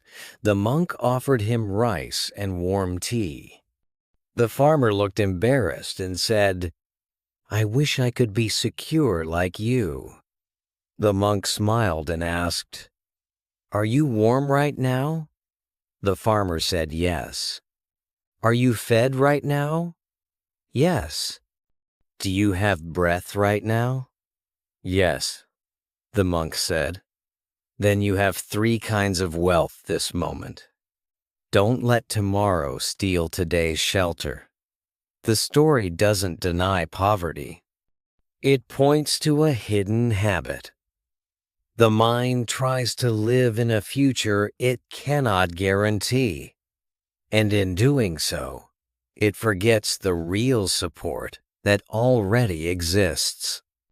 Buddhism also teaches right livelihood and wise stewardship. Money matters because life matters. The goal is not to reject money, but to relate to it wisely. Zen asks, can you treat money as a tool without letting it become your God?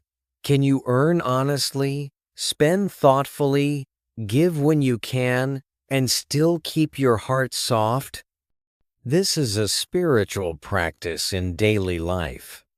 When money becomes your primary refuge, fear grows, because money is never fully stable. When wisdom becomes your refuge, fear shrinks, because wisdom can be cultivated in any condition. A gentle practice for tonight is to separate what you can control from what you cannot. You can control some things: your spending choices, your habits, your learning, your effort, your honesty, your willingness to ask for help. You cannot control everything: the market, other people's decisions, sudden changes, the entire timeline of your life. Buddhism teaches that suffering grows when we demand control over what is uncontrollable. Zen teaches a softer strength. Do what you can, then release the demand for guarantees. This is where non-attachment becomes deeply practical. Non-attachment does not mean I don't care. It means I won't let fear own my mind. You can care about providing for your family and still refuse to poison your nights with relentless worry. You can plan a budget and still keep your breath gentle. You can work hard and still remember your worth is not a paycheck. That balance is inner peace. If money anxiety is tied to shame, Buddhism offers compassion as medicine. Shame says, I am bad. Wisdom says, this is a difficult condition. In Buddhist teaching, conditions can be changed by changing causes. Skills, support, habits, opportunities, patience. Shame blocks change because it makes you hide. Compassion supports change because it lets you face reality without collapse. Tonight, try one compassionate sentence. May I meet my financial life with clarity and kindness. It doesn't erase responsibility. It removes the cruelty that makes responsibility feel unbearable. Zen also reminds us that generosity loosens fear. Even small generosity, time, attention, a kind message, reminds the heart that it is not only a taker trying to survive, it is also a giver, connected to others. The Buddha praised generosity because it trains the mind away from scarcity.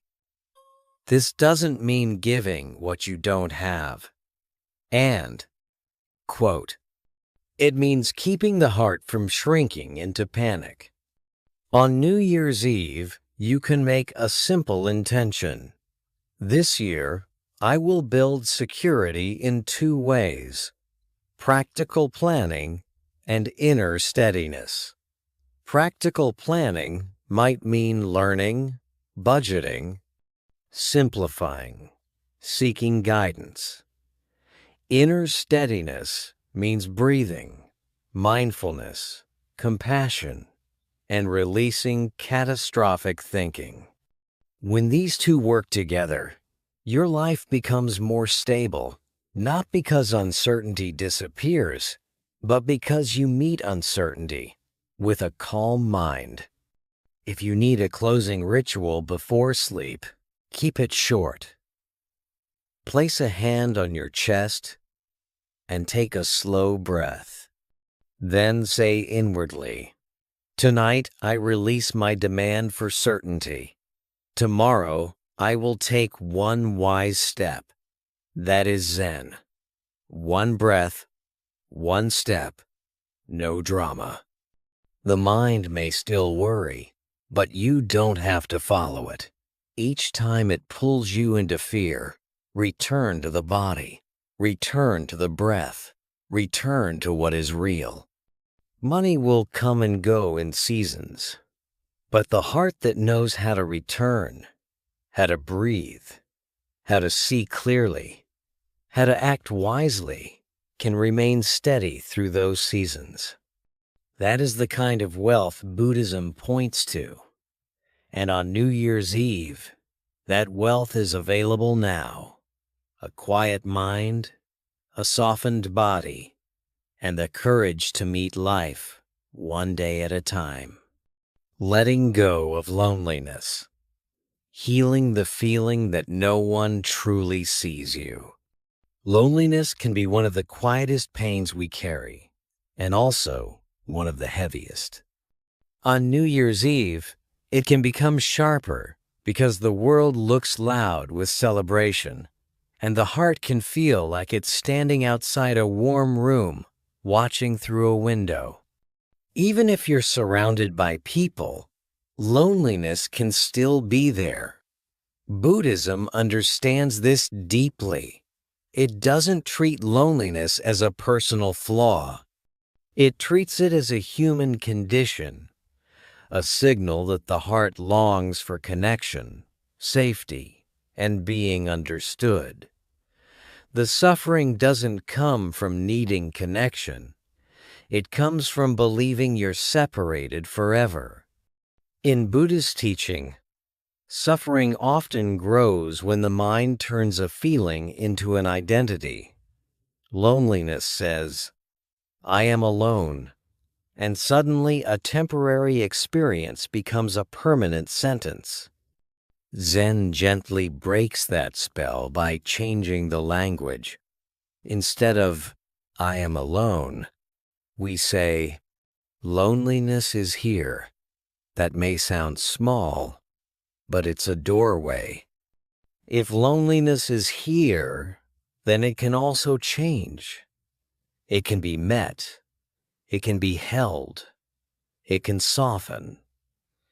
The Buddha taught that states of mind arise and pass like conditions in nature. When you stop declaring them as who you are, you begin to breathe again. Loneliness is also often tied to the future.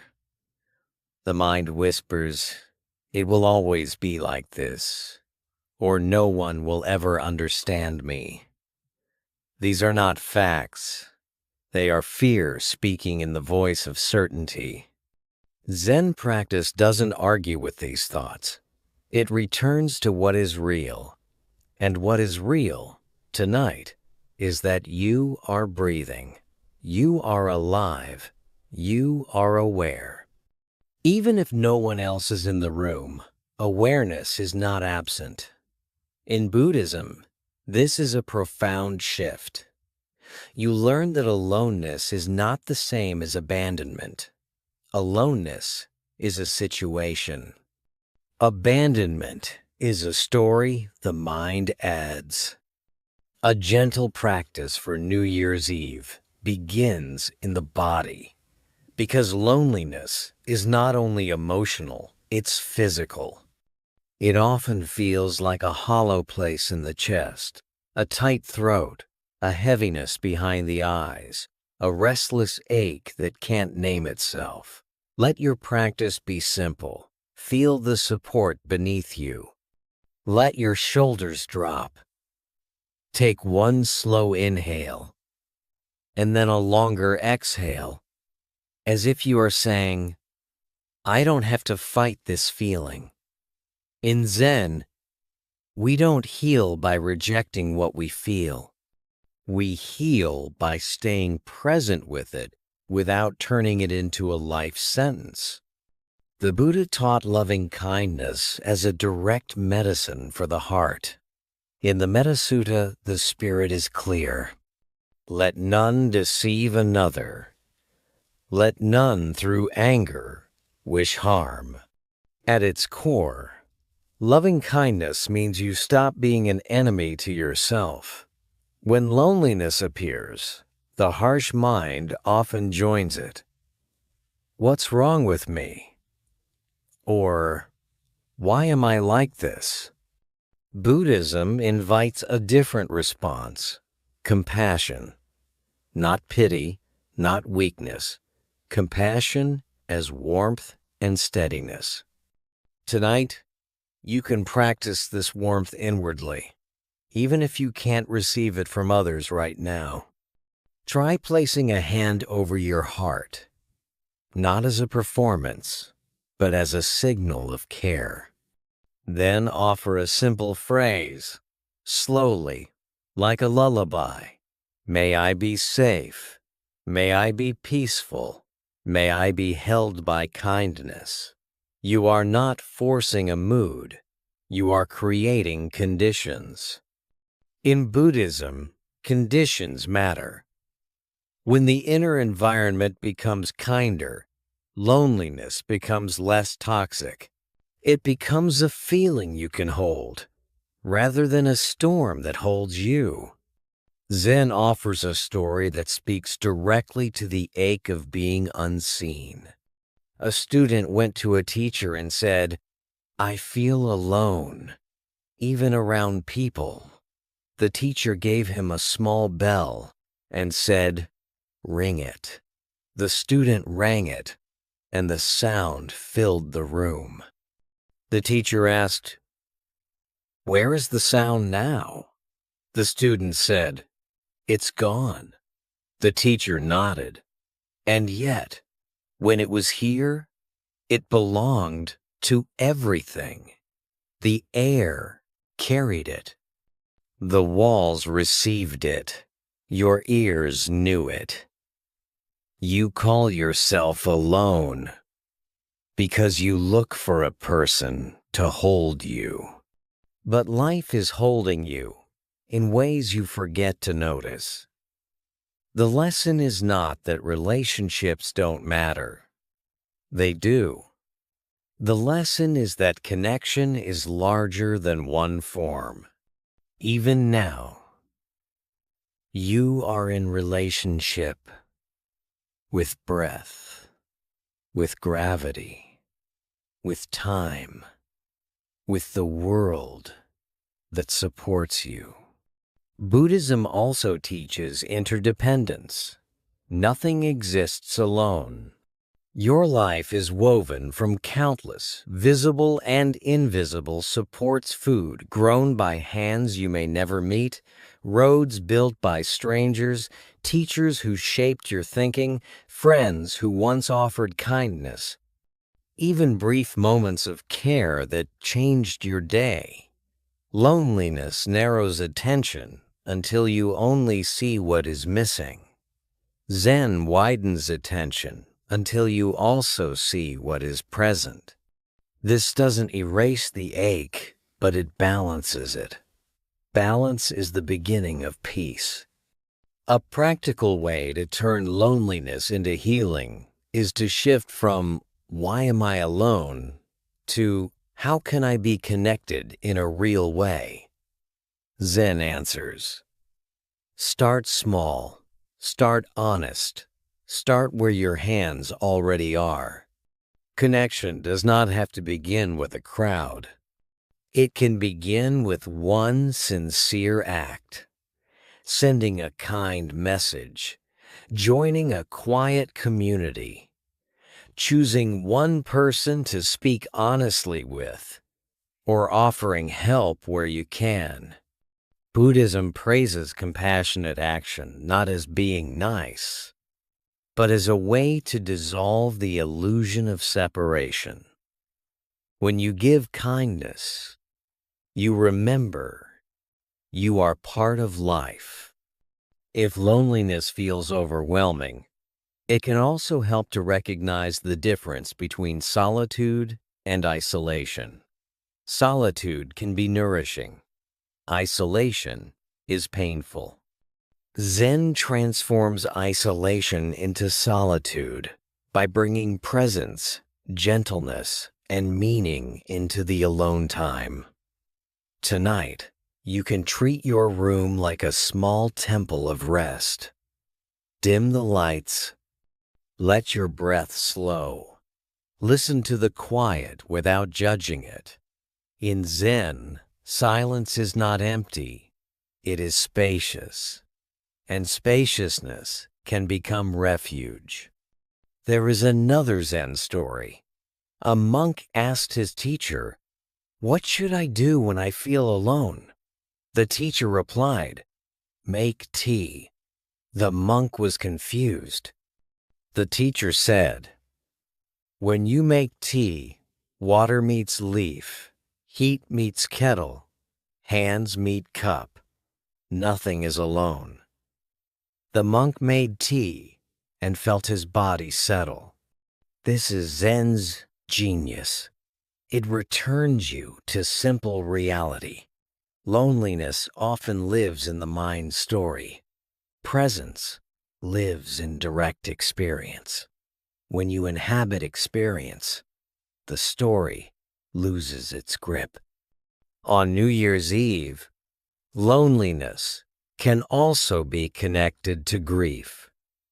Grief for people who are gone, for relationships that changed, for a version of life you hoped you'd have by now. Buddhism doesn't rush grief. It respects it.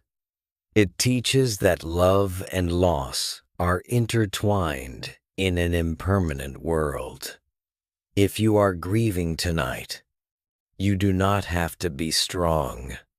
You can be tender. You can let tears be part of the practice. Tears are not failure. They are the heart releasing what it has held too tightly. If you want a clear direction for the new year, let it be this. Build connection as a practice, not as a desperate search. Desperation makes us chase attention. Practice makes us cultivate presence. The Buddha's path is cultivation of mindfulness, of compassion, of ethical living, of community. In Buddhism, community matters. The Sangha is one of the refuges because we heal together. If you can, let the new year include one gentle step towards Sangha, whether a meditation group, a supportive friend, or simply a consistent space where kindness is practiced. An inspiring reminder many people carry is simple. You are not required to be surrounded, to be supported. Zen would add, when you rest in awareness, you are already connected to life. That doesn't replace human love, but it steadies you until love arrives in the forms you need. Tonight, before sleep, offer yourself one honest sentence. Loneliness is here, and I can be gentle with it. Then take a long exhale. Feel the body supported. If you want one closing phrase, let it be, may I be at peace. May I be connected. May I be held by compassion. The year will turn. And when it does, you don't have to enter it as someone abandoned by life. You can enter it as someone learning a deep spiritual skill, turning loneliness into warmth, and separation into a path of connection, one sincere breath at a time.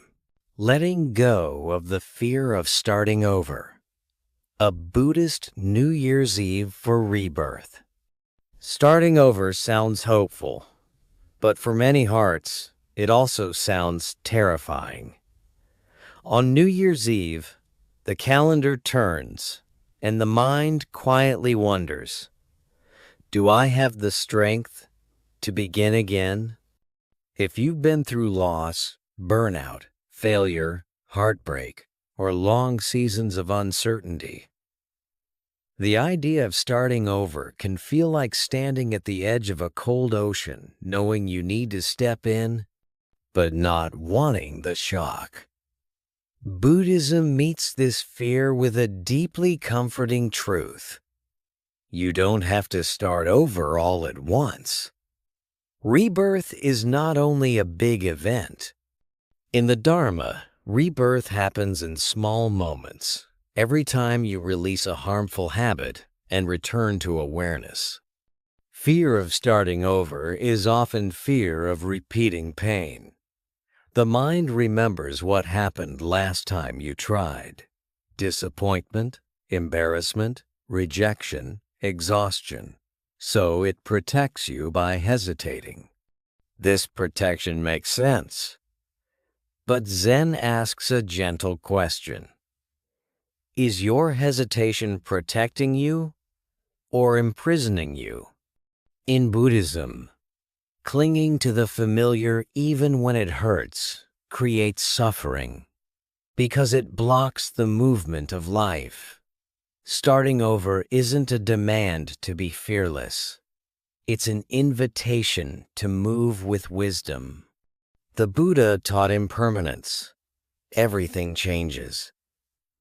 This can sound unsettling, but it's also liberating.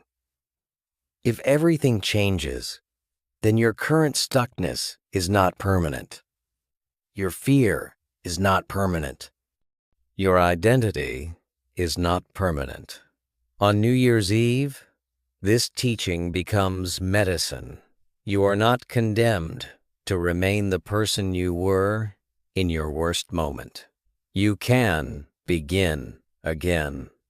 Not because you magically erase the past, but because the present is always fresh when you meet it with mindfulness. A practical practice tonight is to notice what starting over means inside your body. For many people, it triggers tightness, chest pressure, shallow breath, a sinking feeling in the stomach. Zen practice begins with the body because the body tells the truth before the mind can explain it away. So soften the body first. Let the exhale lengthen. Drop the shoulders. Unclench the jaw. Feel the support beneath you. Then name what is present without shame. Fear is here. This is mindfulness. And mindfulness is already a beginning. Often, fear of starting over is tied to perfectionism. The mind believes, if I can't do it perfectly, I shouldn't do it at all.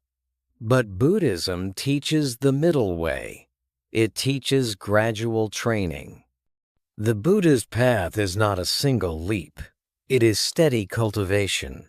In Zen, beginner's mind is honored. Beginner's mind doesn't need to be impressive.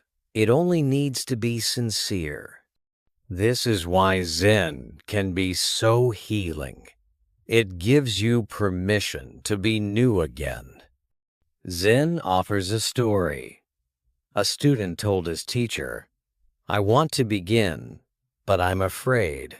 The teacher handed him a broom and said, "Sweep the floor."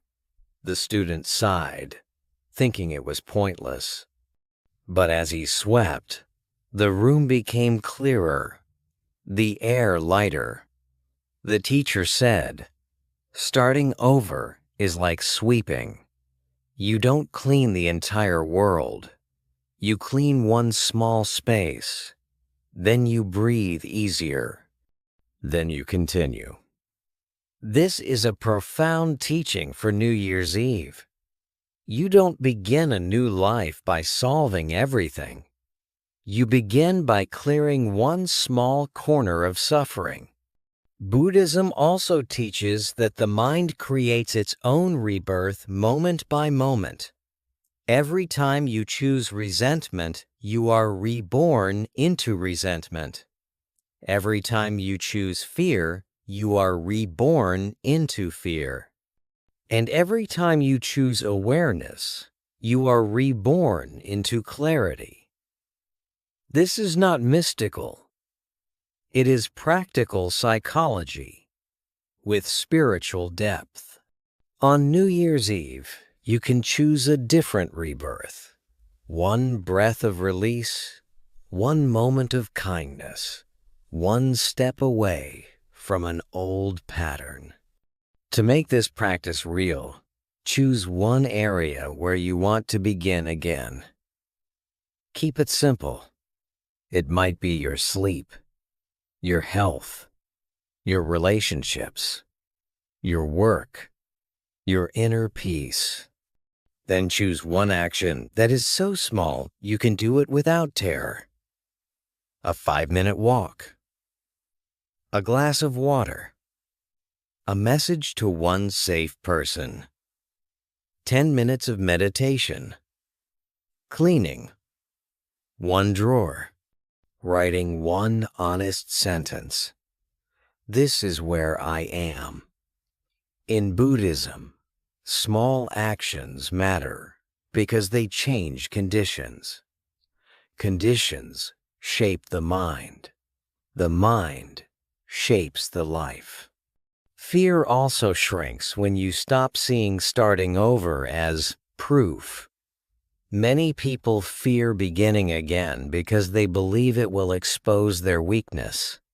But Buddhism reframes beginning again as wisdom. The Buddha taught that recognizing suffering is the first noble truth. If you see suffering, you are not failing, you are awake. The second truth points to causes. The third points to the possibility of release. The fourth points to the path. Notice what this means. The Dharma assumes you will need to begin again. The path is built for that. It is designed for humans who get lost and return. There is another Zen story that captures this. A monk asked, "What if I keep falling back into old habits?" The master replied, "Then keep returning." The monk asked, "How many times?" The master said, "Until returning becomes your home." This is the heart of Buddhist practice. Not a life without mistakes, but a life with a reliable way back. On New Year's Eve, your new beginning can be as simple as becoming a person who returns to breath, returns to kindness, returns to truth. Fear of starting over can also be fear of being alone in the process. The Buddha emphasized the refuge of Sangha, the community, because we heal together. Even if you don't have a formal community, you can create a small circle of support. One friend, one teacher, one group online, one routine that makes you feel held. Buddhism doesn't romanticize isolation. It encourages wise connection. Starting over becomes less frightening when you don't demand that you do it alone. The Buddha's teachings on compassion also matter here. Starting over is easier when you stop punishing yourself for needing to start over. Self-punishment drains energy. Compassion restores it. If shame appears, meet it with a steady phrase. May I learn. May I begin again with kindness. This is not an excuse. It is fuel. A compassionate mind has more strength than a harsh one because it doesn't waste energy on inner war. On New Year's Eve, you may also carry grief for what didn't happen. Buddhism allows grief. It doesn't require you to be positive. It teaches you to hold grief with awareness so it doesn't turn into hopelessness. You can mourn what you lost and still begin again. Zen teaches that the heart can be both tender and strong. In fact, tenderness is a form of strength because it keeps you open to life. If you want a simple ritual tonight, try this. Imagine placing the old year down like a heavy bag. You don't throw it away, you simply set it down. Then imagine picking up only one thing to carry forward a value. Not an outcome, not a title, not a perfect plan. A value like steadiness, kindness, truth, simplicity, or peace. Values are lighter than goals, and they guide you even when life changes. In Buddhism, living by wholesome qualities is the path. Then end with one breath. Inhale and feel a quiet beginning. Exhale and release the demand to be finished. Starting over is not a dramatic transformation at midnight. It is a gentle turning of the heart toward what is wholesome. The new year is not asking you to be a different person overnight. It is offering you a new moment to practice. And in Buddhism, that is the deepest rebirth. The moment you stop clinging to the past, stop fearing the future, and return again to the present, where your life is still waiting to be lived. Letting go to sleep deeply. A New Year's Eve release meditation for the night. New Year's Eve can be strangely loud, even in silence. The world counts down, but the mind counts up. Everything you didn't finish, everything you wish you could redo, everything you're afraid will happen next. And when you're tired, the mind can feel like it has no off switch. Buddhism meets this moment with a gentle invitation. You don't have to solve your life tonight. You only have to lay it down. Zen teaches that deep rest is not escape. It is a return to the body, a return to breath, a return to the simple truth that this moment is all you are asked to hold. The Buddha taught that clinging creates suffering. On nights like this, the clinging is subtle. Clinging to thoughts, clinging to control, clinging to planning, clinging to guilt, clinging to fear. The mind holds these things as if holding them will prevent pain. But holding is what makes the body tense, the breath shallow, the heart restless. Zen offers a different strength, the strength of releasing. Not releasing responsibility, but releasing the compulsive grasping that keeps you awake. Tonight, let this be a meditation you can actually do. No complicated posture, no perfection. Just your body resting where it is. Begin by noticing contact. Your back against the bed. Your head on the pillow.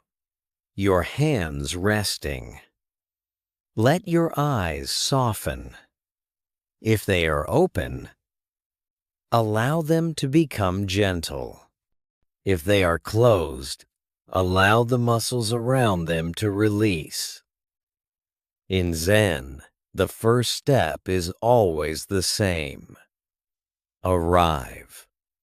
You cannot let go from a place you haven't arrived in.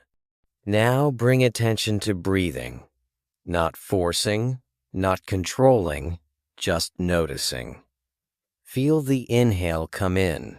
Feel the exhale leave. Then, without strain, make the exhale slightly longer, as if you are quietly setting something down. This is the body's language of safety. A longer exhale tells the nervous system, we can relax. Buddhism is practical this way. The mind follows the breath. The breath is the bridge between thought and calm. As you breathe, begin a gentle release through the body, moving like warm water. Let your forehead smooth. Let the eyebrows soften. Let the jaw loosen, even a little. Let the tongue rest. Let the shoulders drop away from the ears. Let the chest be wide enough to breathe. Let the belly soften. Let the hands open. Let the legs be heavy. You are not doing relaxation. You are allowing what is already tired to stop resisting. Now the mind will do what minds do. It will offer thoughts, plans, memories, worries. Instead of fighting them, practice a simple Zen approach. Label softly, then release. When a thought comes, you can whisper inwardly, thinking. When a memory comes, remembering. When a worry comes, worrying. Then return to the breath. This is not suppression. It is training. In Buddhism, training means you stop following every thought as if it is an emergency. You learn to watch the mind without being dragged. The Buddha taught that we suffer not only from pain, but from the mind's habit of adding more. The second arrow is the extra suffering, made of panic, shame, and resistance. Tonight, your practice is to remove the second arrow. When the mind says, I shouldn't feel this, you answer with kindness. It's okay. This is human. When the mind says, I have to fix this now, you answer with wisdom. Not tonight. This is the middle way at bedtime, neither indulging the spiral nor attacking yourself for having it. If you want a gentle New Year's Eve release ritual, imagine placing burdens into the earth with each exhale. Choose one burden at a time, perhaps regret. Exhale and place it down. Perhaps fear. Exhale and place it down. Perhaps anger. Exhale and place it down. Perhaps pressure. Exhale and place it down. You are not denying these experiences. You are giving them permission to rest. Buddhism teaches impermanence. What arises will pass, but it passes more easily when you stop gripping it. Zen offers a story about a monk who couldn't sleep because his mind was full. He went to his teacher and said, "My thoughts won't stop." The teacher held up an empty bowl and said, "Do you hear it?" The monk said, "No." The teacher asked, "Why not?" The monk said, "Because it's empty." The teacher replied, "Then empty your mind." The monk looked frustrated. The teacher smiled and said, "Not by force, by setting down what you keep picking up." Then the teacher took the monk's hands and gently opened his fists. "Your mind is doing this," he said. "It keeps closing. Practice opening." That is the whole meditation tonight. Open the fist of the mind. To support the heart, bring in loving kindness.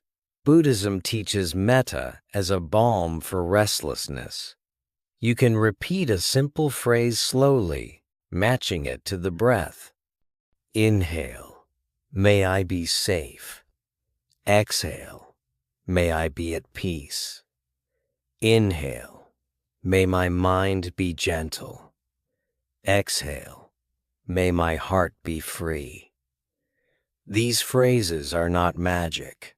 They are training the inner climate. When the inner climate becomes kinder, sleep becomes easier.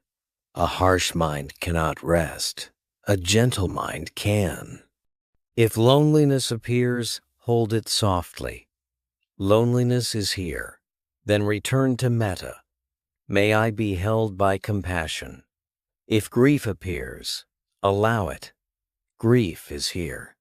Then return to breath. This breath is here too. Zen does not demand that emotions disappear before you sleep. It teaches you to stop fighting them, because fighting keeps you awake. When you allow, the body begins to settle. On New Year's Eve, there can also be a craving for a perfect ending. The mind may want to cross into the new year feeling clean, certain, and complete. Buddhism gently frees you from that demand. You can enter the new year unfinished. You can enter it tired. You can enter it healing. The Dharma does not require a dramatic reset. It requires a sincere return. One moment of presence is already a new beginning. If thoughts keep returning, don't see it as failure. See it as the practice. Each return to breath is a small awakening. Zen is built on this. Not one big victory, but many small returns. Over time, the mind learns a new habit. It learns to release, and release is what makes sleep possible. Now, as you approach the end of this meditation, let go of effort itself. Stop trying to meditate well. Stop trying to relax. Let your body do what it knows how to do. Rest. If the mind is still active, let it be active in the background, like distant traffic. You don't have to chase it. You don't have to quiet it. You only have to stay with the physical sensation of being supported. And if you want one final New Year's Eve phrase to seal the night, let it be simple. I release the year. I rest in peace. Say it once, slowly. Then let the words dissolve. The Buddha taught that peace is found within. Do not seek it without. Tonight, peace is not something you achieve. Peace is what remains when you stop gripping. The year will turn whether your mind is ready or not. You don't need to cross midnight with a perfect heart. You only need a soft breath and an open hand. Let the past be past. Let the future be unknown. Let this moment be enough. Then, let sleep come like a gentle wave, quiet, natural, and kind. As the year turns, you don't have to carry the past like a sentence, and you don't have to carry the future like a burden. Buddhism reminds us that peace is not something we chase, it's something we uncover when we stop clinging. Tonight, you practiced a quiet courage, releasing anger without losing dignity, releasing anxiety without losing responsibility, releasing control without falling apart. You learn to loosen comparison, soften perfection, and step out of the fear of judgment. You honored your exhaustion as a message, not a failure. You remembered that boundaries can be compassionate, and that starting over is not a dramatic leap. It is one sincere return to the present. If you remember only one thing, let it be this: you are allowed to begin again with a gentle heart. The new year does not require a flawless version of you. It invites a more awake version of you, one breath at a time. So as you close your eyes, let your hands open.